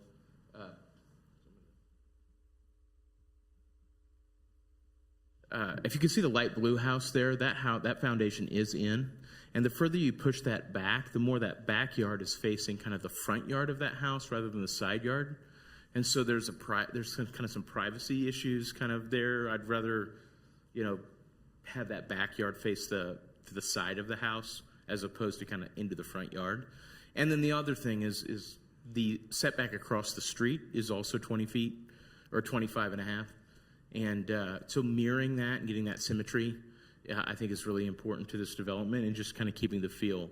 This is it's a divided street, as you can see. There's an island with landscaping in it, and so it's not just a traditional city street there as well. So there's a lot of green space. Yes, Ms. Yes, ma'am. I'm really bad at looking at these things. I do not understand. You're talking about all the ways this is moving around. Am I understanding? I don't understand. You're wanting to put 24 and 25 together so that this black space of a house is going to fit better? So yeah, so the dark, so lot 24 and 25 would be combined. The kind of navy blue shape, that would be the footprint of the house. As you can see, Granada Road is kind of coming in and running from northeast to southwest. And so it's kind of an irregular shape because the corner from 136. I think can you point to that and we can see what you're pointing at? There you go. Yeah. And then there's 136th Street that comes across this way. So this is Mark, do you have a hand mic so that... Here you go, Mark. Sorry to interrupt you, sir, but we've got the live streaming going on here as well. So, And Councilmember Filla, will you make sure your mic's on? Oh, okay. Yeah, it is. I'm just not talking into it. There we go. Leaning into the diagram. Can you hear me now? Yeah. Okay. So this would be 136th Street. I don't think the mic's on. I don't think it's. There it is. There you go. There it is. The light went on. Hello? There you Is go. that better? 136 Terrace, Granada Road. This is not a 90-degree corner right here. This it's kind of it's skewed, which makes this house sit further back behind this one. And so this is the back of that house. And the further we push this house back this way, the more their backyard is looking out into their front yard versus kind of to the side of their house. And so we're okay with the way it sits right now, but as we push it further back, that just becomes an awkward interaction between the rear of someone's home and the front of another person's home. And that's why we're reluctant to push that house any further back. And then across the street this way, this mirrors the setback this direction. So there'd be some symmetry there that we're looking for as well. Yes, Mr. Sipple? Just a question. I didn't know whether it was the developer, the builder, or the lot owner wants to make the house not parallel to Granada, It would be the homeowner. the homeowner. And I don't, is that the only home in your development that is not parallel to the city street? These city streets kind of run all over I know. rich directions. So no, it would not be the only one that does not run exactly parallel to the street. So it's okay with you? It is okay with me in the current state. I get a little heartburn pushing it further back from the street because it's going to highlight the offsetness more. But the homeowner, the lot owner, wants to push the north side of his home farther to the west. Is that what you're saying? This is a plot plan laid into the lot that they're requesting. So yes, they're not running parallel with the street. I think the suggestion was that should be pushed further to the east. Yeah, I'm in favor of pushing it further to the east. I agree with you that further to the west would really make that an anomaly. I don't know. So this is the way we have applied for it, the way it looks. The concern that I understood from watching the tape of the last council meeting was that this setback is a deviation from the standard. Mm-hmm. And part of that, the main reason for that is this is a reclamation of a retail project where the roads are a little wild. So I believe it was Ms. Harrison that had requested that, hey, since you're making two lots together, can you go ahead and push it back? And I apologize, I wasn't here. I had a horrible cold, actually. So what the request would then be would be pushing that house to the west by increasing the front yard setback. And the way that, and with the plot plan and being able to be here and explain it myself tonight, I said, we're okay with this, but as it gets further west, it gets more, it just magnifies that off-kilterness of this home. And this is an important part of, I understand, their religion, that house faces due east. Mm-hmm. And we would like to respect that. And I think, trying to rotate the house or something like that would put them in another community. So would the lot, excuse me, one last piece. So would the lot owner walk away from the deal if you don't let him have his house facing due east? That is correct. Thank you. Ms. Kane? Yes, I talked to the agent, the realtor on site today about this, and she told me some interesting things. As Mr. Schramm was just saying, some of those, they didn't move the streets, so they're dealing with what is there. And so some of these lots are much smaller than a lot of the other ones. So the fact that they're asking to combine them is because this is a big house, but it's not bigger than a lot of them out there. They're they're cooking with Crisco on this development, which is wonderful. She was saying there's 63 lots, 21 are sold, 21 are bought by builders. There's 3 models, and there's only 19 remaining open lots. So that just shows you how well this is. I'm familiar with this. This is a cultural, religious, very real thing that I've encountered multiple times. Most realtors have, where this orientation to the due east is a cultural thing and a religious thing.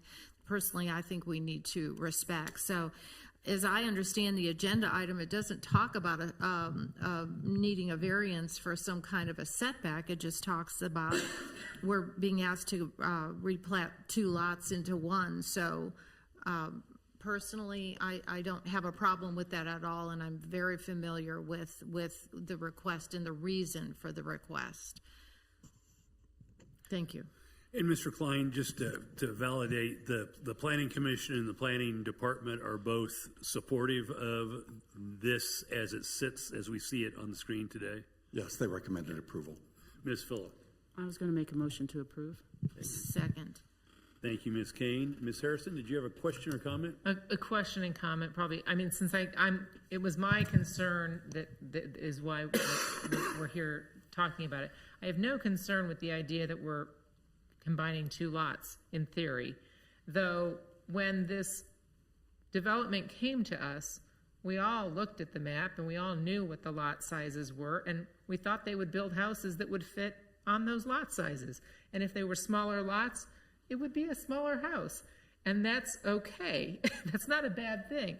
So we really didn't envision when Mr. Peterson stood here that people were going to buy multiple lots and combine them and build very, very, very big homes. And that is certainly anybody's right to do that. But it wasn't what we thought we were getting when this all came to us last year. The reason I had a concern was that I see very large houses, again, a bigger house than we anticipated for this neighborhood, going in closer to the street than is our normal. It's a deviation from the standard by 5 feet. And I thought to myself, if they're going to buy 2 lots, push the house back. And it could be done. It absolutely could be done. And it could still face east. What you're going to have now is a very big house on 2 smaller lots. I'm curious as to the very north boundary. How far is this northeast corner of the house from the lot line? I can't tell what number I would look at. The northeast corner of... feet, Whoops, it's gone. Of the subject house or the neighboring house? No, the subject's house. How close is the it's subject? 21 feet from the north lot line. 21 feet. Okay, hard to tell on the piece of Yeah. paper. 21 feet's pretty good. Okay. All right. So, I mean, that was the reason that I had the concerns. We knew nothing about the religious expectations of the builder when we saw this 2 weeks ago. Certainly. So, to be clear, this is nothing about that. Yeah, This no, I understand that. At all. I want to be, as somebody who's sitting in the REIC committee, I want to be very clear that this has nothing to do with any of that. So, but I still have concerns about combining lots and building a bigger house than what was envisioned for the community. But I guess if we don't have ordinances against that, then then that's on us. But If I could. sure. And you're just building what you're being asked to build, so it's not on you. It's really interesting. I think I first came in here, and I think when we were originally approving, I think Ms. Filla was pushing for even more density and more different lot structures. It's been a really interesting ride on this project because we have we have 135th Street, we've got exterior lots that are really backing to busy traffic. But what we're finding is, a lot of Leawood residents are moving into this area, and they're looking for actually smaller yards, so less to take care of. It's maintenance provided. A lot of people are downsizing to these, what I would still consider a very large home. But the demand is really tremendous, and we had 850 people through our model homes over the weekend. It's been really almost overwhelming to a certain extent. And there's a certain element of me that is a little disappointed that the houses aren't smaller, but I also believe that, our housing supply issues in Kansas City and in our country are kind of a ladder, and we had to start clearing some rungs so people can keep stepping up. And so while we're not putting in, low cost affordable housing, everybody that kind of moves up the ladder, they're moving out of something typically, and hopefully opening some spots up, either in Leawood or somewhere here in the local area. So. Thank you. Additional discussion or questions? If not, pardon me, I believe we have a motion and a second pending on the floor. Any other discussion? If not, all those in favor, I'm sorry, Mr. Stipple, I did just you had have a quick comment? question. We were talking about the size of that house. Mrs. Harrison was talking about the size of the house. What is the size of that house in square feet compared to the average in Aventino? I don't have that off the top of my head. I wish I did. I would say it's not more than 20% larger than average right now. I mean, we've got some pretty good sized build boxes on these lots because they're 90, but most of them are 90 wide by 150 to 180. The average in there is what, 3,000 feet or something like that? Approximately. Okay, thank you. Okay, I'm sorry, Mr. Mayor. No worries. Other comments? If not, all those in favor of approving a resolution for a revised final plat for Aventino replat of lots 24 and 25 located at the northwest corner of West 137th Street and Granada Road, please indicate by saying aye. Aye. Those opposed, same sign. The ayes have it, and the resolution is unanimously approved. Mr. Strauss, thank you very much for your patience with us tonight.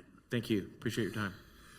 We've been at it a little bit over 2.5 hours, and I appreciate that Mr. Blinn and others have been here for a considerable period of time, but I think if it would please the council, we might take a very short, less than 5-minute break and return here in about 5 minutes, if that's okay. Thank So we'll stand in recess.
If the governing body would come back into order, please, I would be grateful. We're now to the portion of the evening for new business. I would note it's about 10:15. It would be my intent to go ahead and proceed through to these last two items and complete them this evening. May take us, who knows, 10:30, perhaps longer. But does anyone on the governing body have an objection to proceeding through to these last two matters on the agenda? If not, then we will call under new business for the resolution approving and authorizing the mayor to execute an amendment with the I had these backwards in my mind. I apologize. That's why I'm stumbling. Approving and authorizing the mayor to execute an amendment to the Conco Inc. contract for a decrease of $60,000 and a resolution approving and authorizing the mayor to execute an amendment to the agreement between the city and PGAV Architects in an amount of effectively the same amount, $60,000. So effectively what this is, as I understand it, is to reduce one of the contracts by $60,000 and increase the other one by $60,000. And this is a resolution of issue that has arisen with respect to the construction of the park maintenance facility.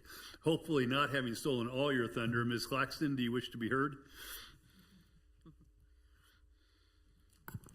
Yes, Mayor. Chris Claxton, Director of Parks, Recreation, and Arts. Your assessment of this agenda item is correct. And most importantly, being able to resolve this in this manner, we were able to not incur any further costs to the city. So we felt like this was a good resolution. Move to approve. Second. Thank you. Thank you, Ms. Filla. Thank you, Ms. Larson. Is there discussion? Ms. Kane? Yeah, A+, Chris, A+, Patty, whoever was part of this, for it to be net zero to the city. But it seems like, we've talked about this many times, it seems like we're delayed all over the place. And like fire station, we finally got a door, then they had the wrong windows. You're like, what the hell? Sorry, I'm not allowed to say that. Sorry. Is it 10 o'clock? I'm sorry.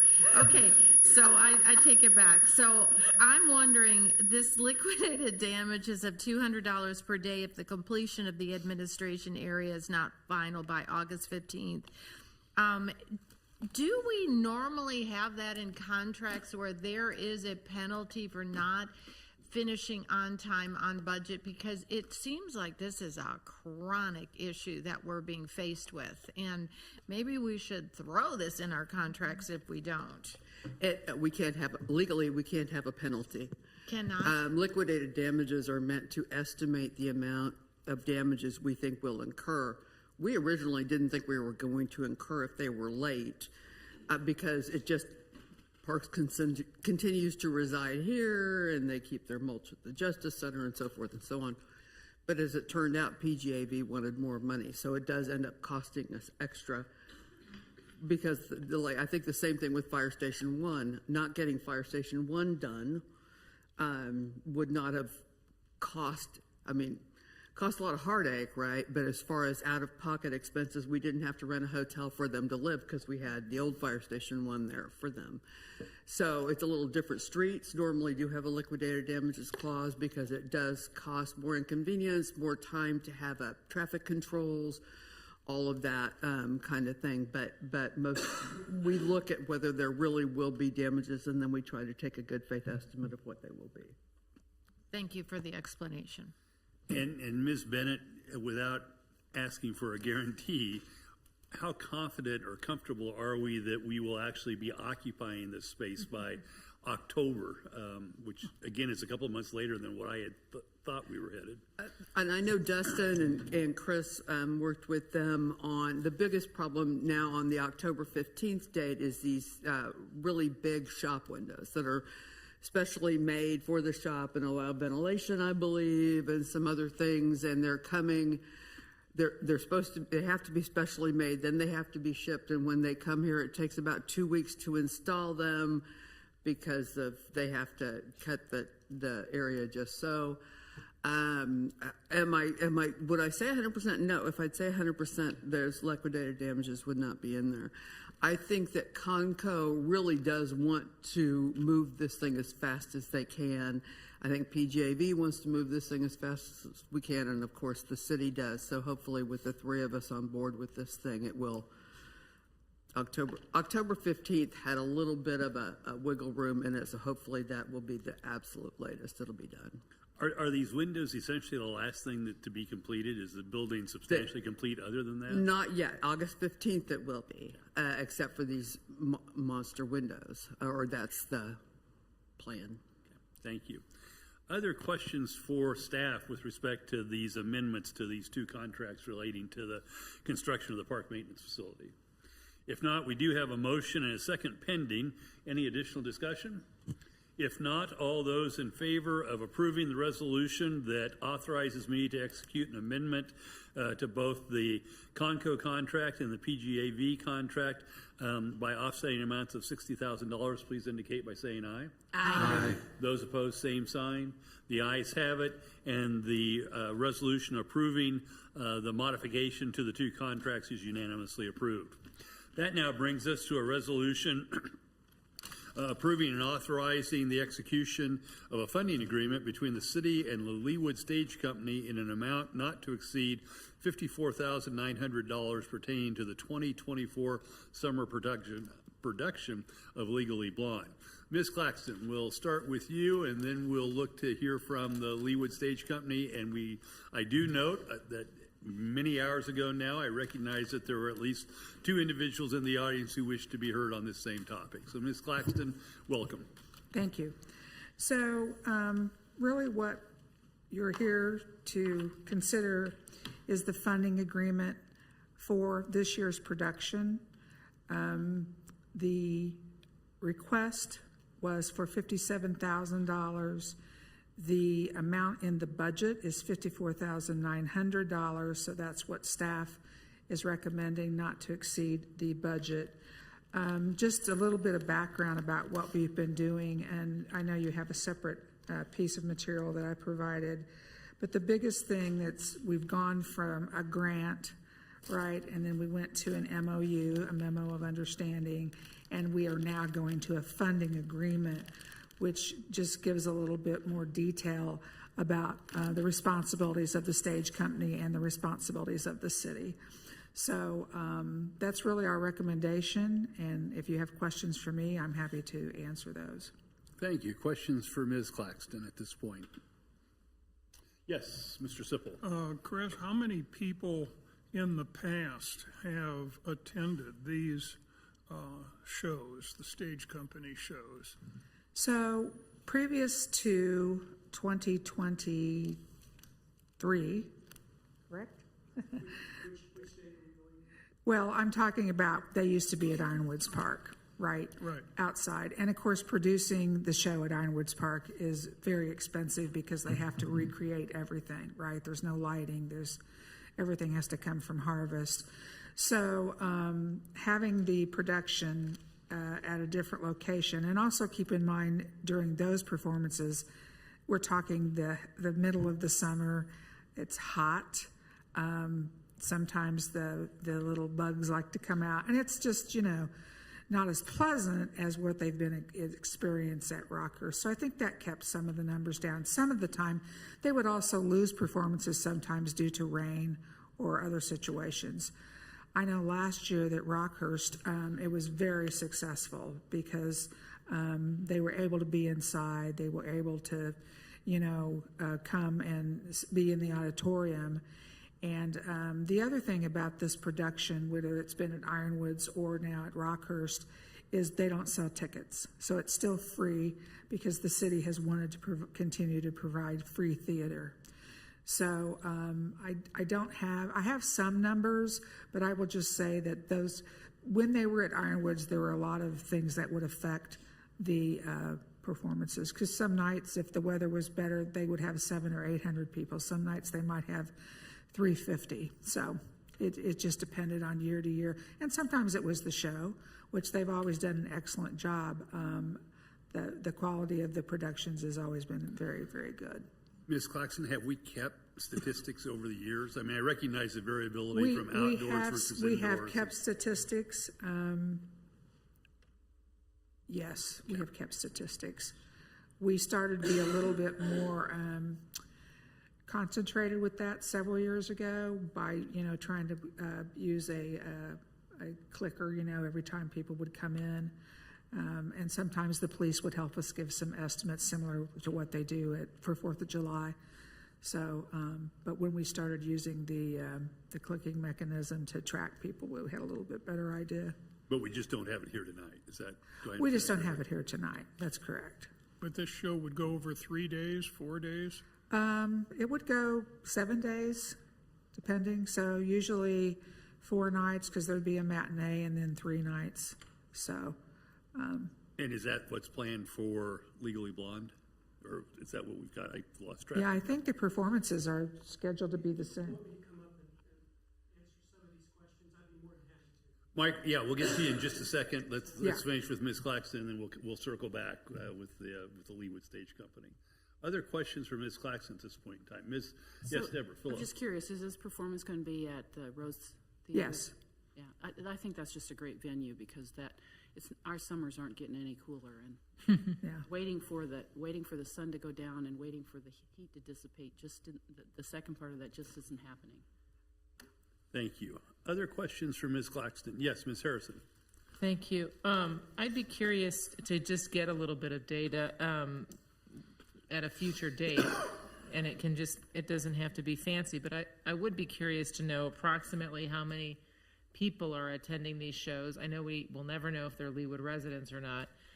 And then I'm curious also, maybe show to show approximately, well, no, that one doesn't even matter. Scratch that.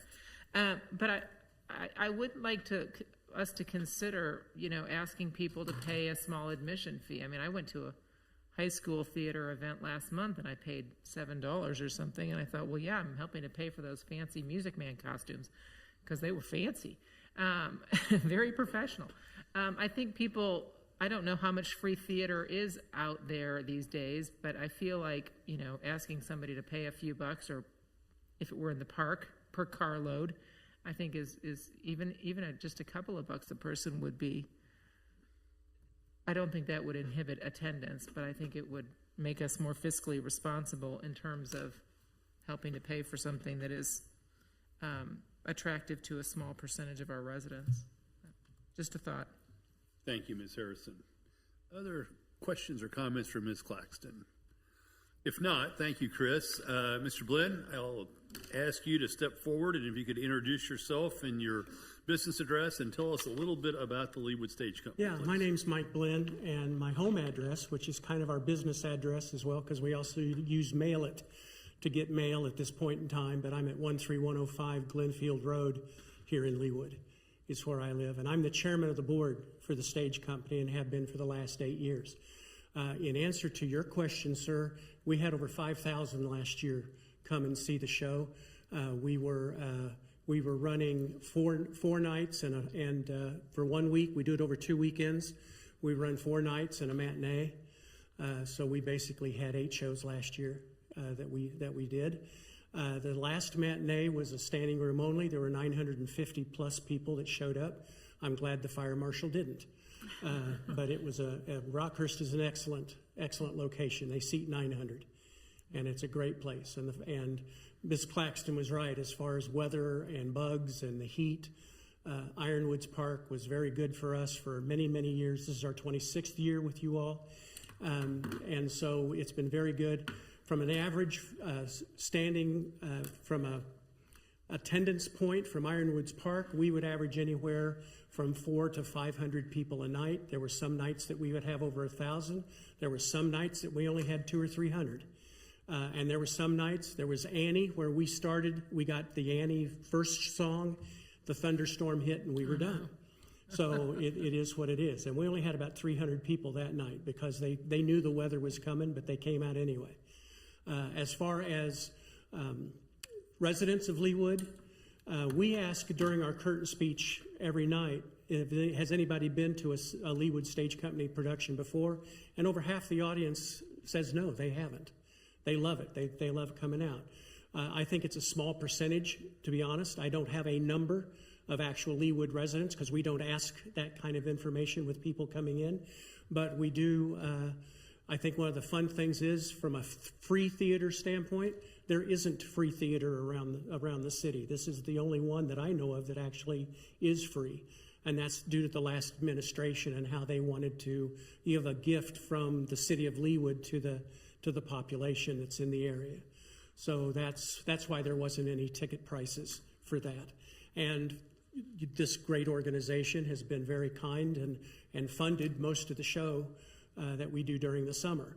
We do other shows. We have in the past, since COVID, and a couple of other items have come up, and with the change that we've had in our relationship with you all, we haven't done as many shows. We've had to cancel 4 shows because of COVID over the years since 2020, but we are also the only company in the city that did theater during COVID. We did it through Zoom, and we did some things like that were very helpful to have 14 cast members each on a camera on their home on a Zoom thing, and coordinating that back and forth was very interesting. But we were able to give the public something. And we also gave a special Christmas program that year in 2020 that we did from one of our members' house.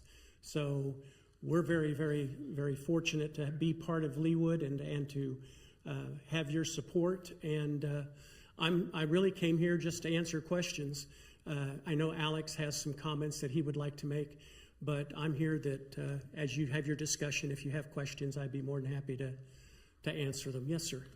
Just another follow-up question. Do you happen to know what the county pays or subsidizes theater in the park out at Shawnee Mission Park? Do you know what the numbers are? I don't know what those numbers are, but the county pays for it all. Right, but it is a county thing. But with 5 shows, and they're charging $10 a person to come into the shows, is what they're doing now. It was 8 for a long time. Last year it went to 10. They have a full staff of construction who builds all of their sets. They do their lighting from Harvest, which is a very large sum of money. I do know that, like $200,000. One of the gentlemen that works on the staff out there used to be part of our board many years ago, and he's been very good at talking to us about, from a production cost, you're looking at $100,000 to $120,000 to do a show out there, and they're doing 5 of them. But they also are more of a semi-professional group, and they have the county backs them up. They're moving. There's a whole big piece that they're working on at Theater in the Park now. It's a $38 million expansion to get into semi-professional, so that they can bring a Starlight type of environment in and build actual seats in the lower bowl and do some things like that. So that's a whole nother project. Not that we have anything to do with that. It's still going to be open air. No, they're still going to be open air. Yeah, they're not going to cover like Starlight is right now. Starlight's under the process of putting a roof over the first 30 rows or something like that. Thank you, Mr. Sipple. Other questions for Mr. Blinn? Well, Mr. Blinn, we appreciate your patience with us tonight. My pleasure. You were here at the opening bell, and you're still here this evening. We may still have some questions yet for you, but with that, I would invite Mr. Higginbotham to come forward. I know he signed in again at the very beginning this evening. We appreciate your patience with us. If you could state your name and your affiliation and your either resident or business address, as the case may be appropriate, we're anxious to hear your comments. Absolutely. Thank you so much. So my name is Alex Higginbotham. I'm one of the Board of Directors members for the Leawood Stage Company, and I'll give our business address for the Stage Company is 11709 Rowe Avenue, Suite D 228, and that's Leawood, Kansas. So I want to thank you all very much for having us here tonight, and I rise tonight just to encourage the council to support the funding request that's been laid out by the Parks Department that we fully support. And I ask you for that support because I think that local theater is a really unique and special thing for our community to have. I will tell you that while I serve on the board of a performing arts program, I freely admit that I myself have no artistic talent whatsoever. Despite the fact that I have an aunt who's an artist, another aunt who's a musician, a brother who is a theater major, somehow that talent missed me when it was on the family tree, and I have none of it. But I think that while I don't have a gift for artistic talent in that way, it's given me a different gift, which is to appreciate what art can do, not only for the participants, but for the patrons who are attending these performances. My father was in the Navy for about 30 years, and so he lived all over, not only the country, but all over the world. And I think one of the really unique things about traveling the world is that you get to see not only what's different, but what's unifying. And I think that when you travel the world, if you're in the Louvre in Paris, you may not be able to communicate with anybody around you in this multicultural crowd, but you can all stand together in front of a work by Monet or Da Vinci, and you will share an experience that's as unifying as any conversation you could have had with them. And I think the same goes when you're in a performance. If you're watching La Traviata and you may not understand a single word of what's being said, but you will understand what Verdi's telling you as if you've been speaking Italian your entire life. And I think that's a beautiful thing about art, is its ability to bring people together and to communicate in a way that is universal. And I think that local theater has a very important part in that message, because I think, unfortunately, many people will never be able to go to Paris to see the Louvre or to Rome to watch the opera. They may not even be able to go to the Kaufman Center or the Music Hall to see the professional performances that come through our region. And so having local theater, having something that provides that kind of an opportunity to them right here in their own community and free of charge is a really incredible thing that I think opens doors to people that never would have been open otherwise. I think it gives an opportunity for young people to really flesh out a new opportunity, to chase a dream, to find a new, perhaps, profession or passion that they will pursue for their entire life. It allows others to reawaken an old dream that they may have had to be on stage. It's also an experience for those in the audience to share, to be there and together, not only to experience this together, but to support their friends and their neighbors and the people that they know in their own community up on a stage, and to see them up there performing their heart out, and to be a part of that is a really unique thing. And I think that while so many institutions have moved towards more professional theater, which is wonderful to have those opportunities the way that Theater in the Park is moving, but that also leaves a vacancy for that kind of local theater, that kind of truly local theater, where anybody in your community can be a part of that. Anybody can have an opportunity to get up there and act in this production or to experience this production. And I think that's a really special thing. I think that in this community, I think that the Leawood Stage Company represents a unique alliance between government, between the city, between the community, and between business interests. Because when we are out there putting on these productions and when they're able to be free of charge, the city of Leawood is providing this to the community. We're able to stand up there and represent the city and the gift that you're giving to the community. And in doing so, we're able to then partner with local business to do things like put on raffles or put sponsorships up there that are not designed to pay for the entire production, but they're designed to engage the community and local business.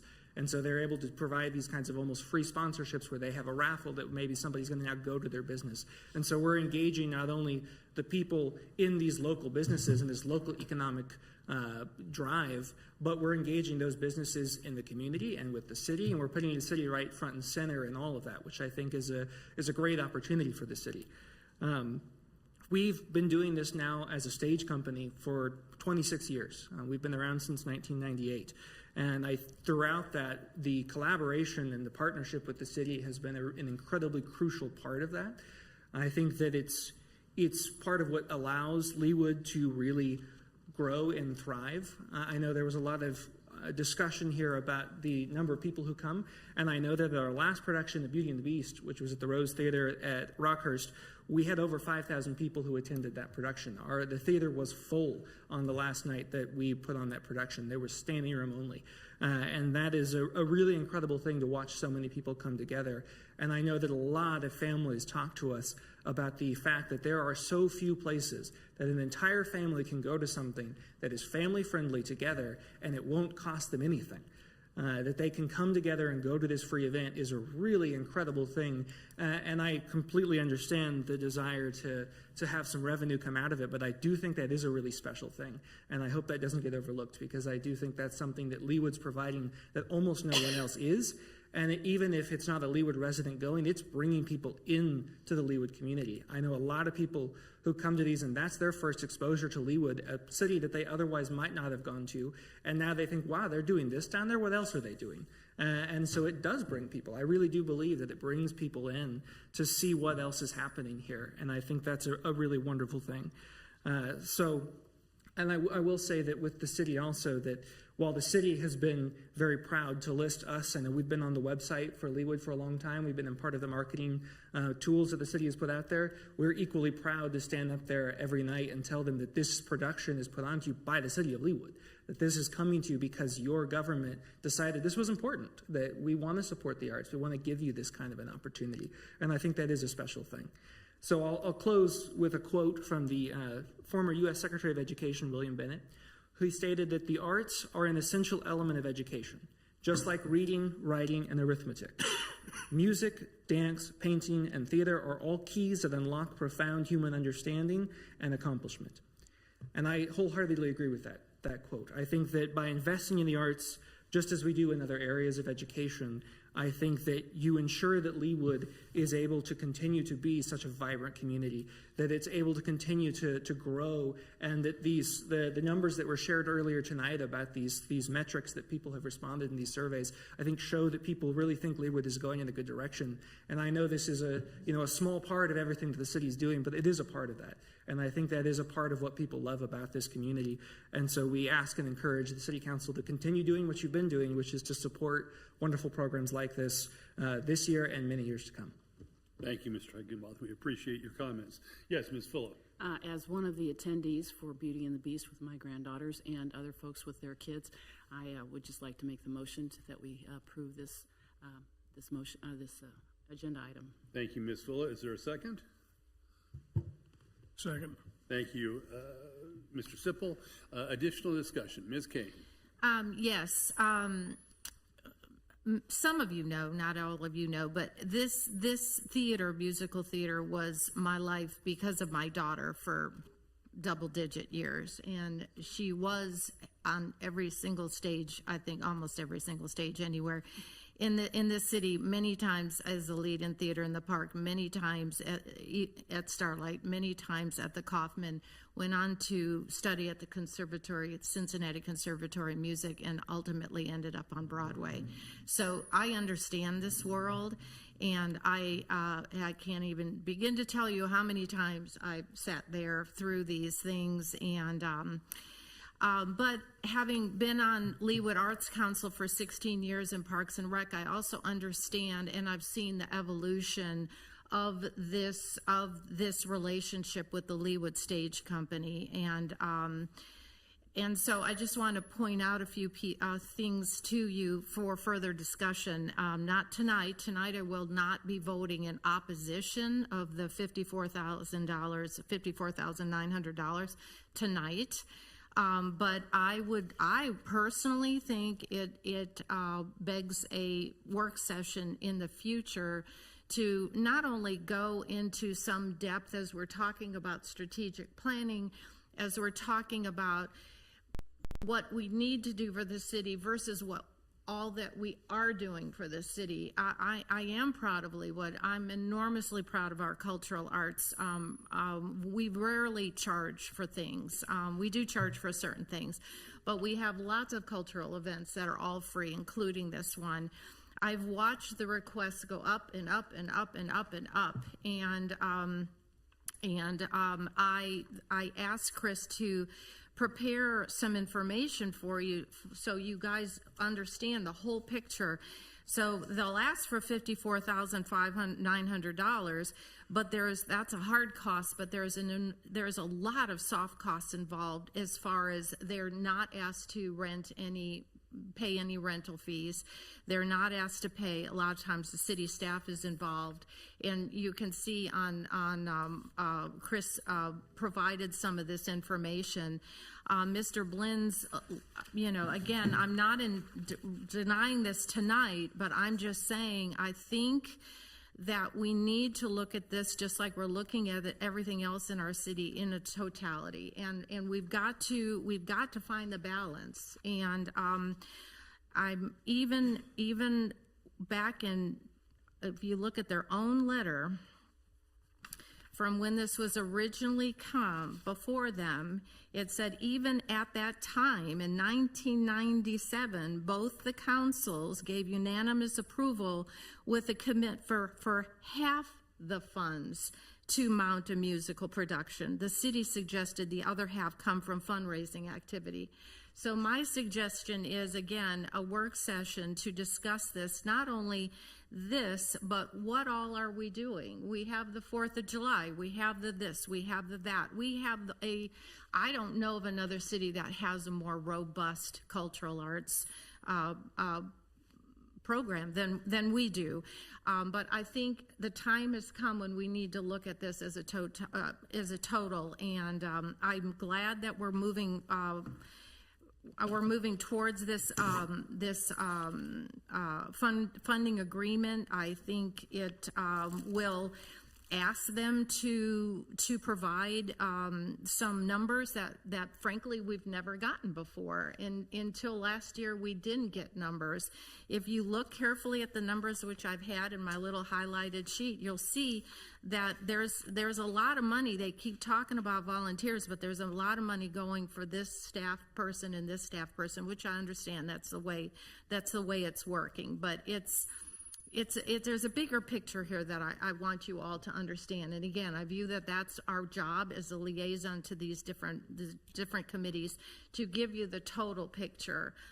Again, I will support this 54-9.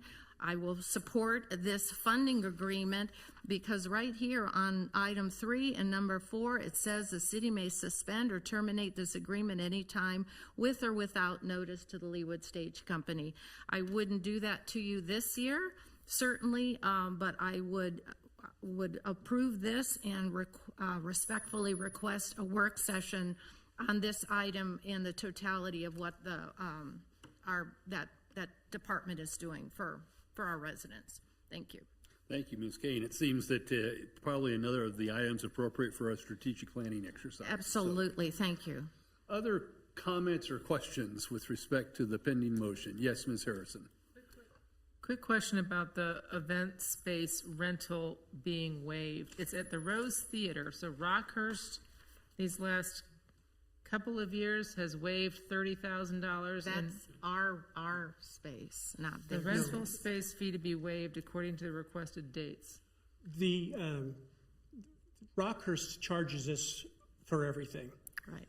Okay. Oh. The waived, I think, and where Chris is coming from that, if I'm appropriate, we get to use the lodge for our rehearsals. Oh. And we are not charged to be able to use the lodge. Right. And there is times where when we go to our storage units, we've had some city help from Parks and Rec and from Public Works to get us a truck to help move our platforms and do some things like that. Okay. There have been, through all of the years that we've been together, there has been a lot of that kind of back and forth that we've been given. Before COVID, there were several, we did three to four shows a year, and we did a lot of them at the lodge. And we were never charged for rehearsal space for that. And we were allowed to charge for tickets. We have our own stage. We have a stage that fits in the lodge that we built, that we've got. But we aren't using the lodge anymore, again, other than what the city is giving us to do Legally Blonde. Last year it was Beauty and the Beast. The year before, obviously, it was Addams Family that COVID cut short. If you look at the on the page 1 of the handout, it shows the audition spaces 2 days at the Leawood City Hall Community Center. The rehearsal space is 5 days a week, June through July, at the Lodge of Ironwoods to conclude on the day of the premiere. And then the orchestral rehearsal space is 1 day a week, June through July, at the Leawood City Hall. So these are the soft costs that I view that's our role to make you aware. And this is one production, as Mr. Blinn is saying. Once upon a time, pre-COVID, they were doing 3 and 4 and 5 things. here, and they were getting all the space all the time free. So these soft costs are just something to consider. I'm just one person with one opinion, but I just want you to be aware that when you're approving $54,900, you are not just approving $54,900. There's a lot else involved in this. There is a lot involved to put a show on. Yes. And a lot of the rehearsal space time that we use is not time that you normally rent the space for, because we're looking from 7 o'clock to 10 o'clock or 11 o'clock at night. And we do it from Sunday through Thursday. So the weekends are open. And Wednesday night, we actually have a shorter rehearsal because the lodge is open until 7:30 for people to come in, look at it, be able to think about renting the space for weddings or whatever it is they want to rent. And we work with Chris. There are dates that they have told us that we can't have rehearsals. So we move and try to help and do things. We've worked very well together. And we greatly appreciate what the city has done for us. We really do. But we tried to work things out that way. And again, it was a different administration at that time. And with April on the board at that point and being a major part of what was going on, and with the policy the way it was written at that time, and I know the policy's changing, we just followed what we were allowed to do. Right. Thank you, Ms. Blinn. Additional questions or comments? Yes, Dr. Castor. I was just curious, how much of the $54,000, is that what percent of your total budget is the money that the city gives you? Are you able to? The $54,900 that's being proposed tonight is most of our budget for this show. Okay. Okay. Now there are things that we pay for that the city will not pay for. We have full-time storage. I spend $10,000 a year for storage units. We've got costumes, we've got props, we've got some mechanical equipment, we've got things that we use in the shows or for the shows that we store. The stage that we have that fits in the lodge. Those kinds of things. We have a full lumber that we try to build as much of the set off of as we can so that we aren't buying new lumber every year with lumber costs going what they've done the last couple of years. So that's something that comes out of our pocket. Shows love to give their casts will get T-shirts. So the T-shirt comes out of our costs. We raise money and we do things to get the T-shirts for the cast. Food, things that we're one of the only stage companies in the area, and I'm talking about the Barn, I'm talking about Octa, that level, that we're the only one that we actually have a picnic for the cast at the beginning of the summer to bring the families together, kind of a bonding thing. We talk about the show, we show them what the set's going to look like, and it's just a great time to meet everybody and start things off. We're the only company that does that. We pay for that ourselves. The city doesn't pay for that. We'll have an ice cream night. We'll do some other things during rehearsals that we pay for that the city doesn't. So the overall cost of this show is going to be over $60,000. The 57 that I asked for originally, and of course the city budget was the 54.9, is because Rockhurst raised their prices on us 3 different times since last summer. We started off last summer where we only paid $8,000 for Rockhurst. This year they want $24,700 to be able to do the space and use the space, which is still much cheaper than what if we were at Ironwoods Park and had Harvest come out to set that up as a stage. It would be over $70,000 to use Ironwoods Park at this point.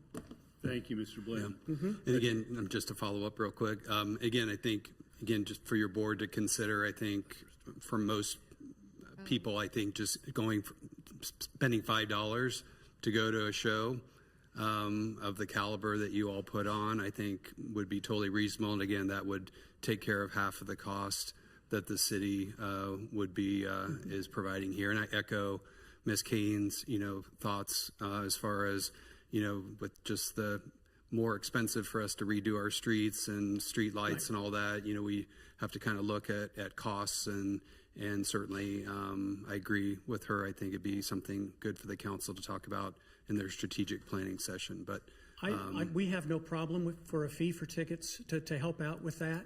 Again, the reason it's free is that that's what the city has told us to do. That's why we don't charge tickets. It's a gift from the city is what we were told. So it's always been a free show. And it's your all's decision if you want us to charge ticket price or $5 or $10 or it's $10 a carload or whatever. That's up to you all. Well, it's Thank not- you, Dr. This is your show. Thank you. Yes, Ms. Filla? I was just going to ask if we could call for the question before it starts raining, because I don't have anything to protect my PC, and I think we're in agreement we're going to pass this, so we have much more to discuss. Okay, so since you've called for the question, we're going to have a vote on your call for the question. All those in favor of calling for the question, please indicate by saying aye. Aye. Aye. Those opposed, same sign. The ayes have it, and the question is called. That takes us to the motion to approve the funding agreement for the Leawood Stage Company at a level of $54,900. Is there any additional discussion? If not, all those in favor of approving the resolution, approving and authorizing the funding agreement with the Leawood Stage Company, please indicate by saying aye. Aye. Aye. Those opposed, same sign. The ayes have it, and the resolution is unanimously approved. Thank you very Mr. Glenn, much. Mr. Higginbotham, thank you for your patience tonight. We very much appreciate it. Is there any other business to come before the commission or before the council this evening? If not, we stand adjourned. Thank you very much for a good evening's work. You didn't talk about the upcoming meetings and all that. That's true. I know, I saw the lightning show out there.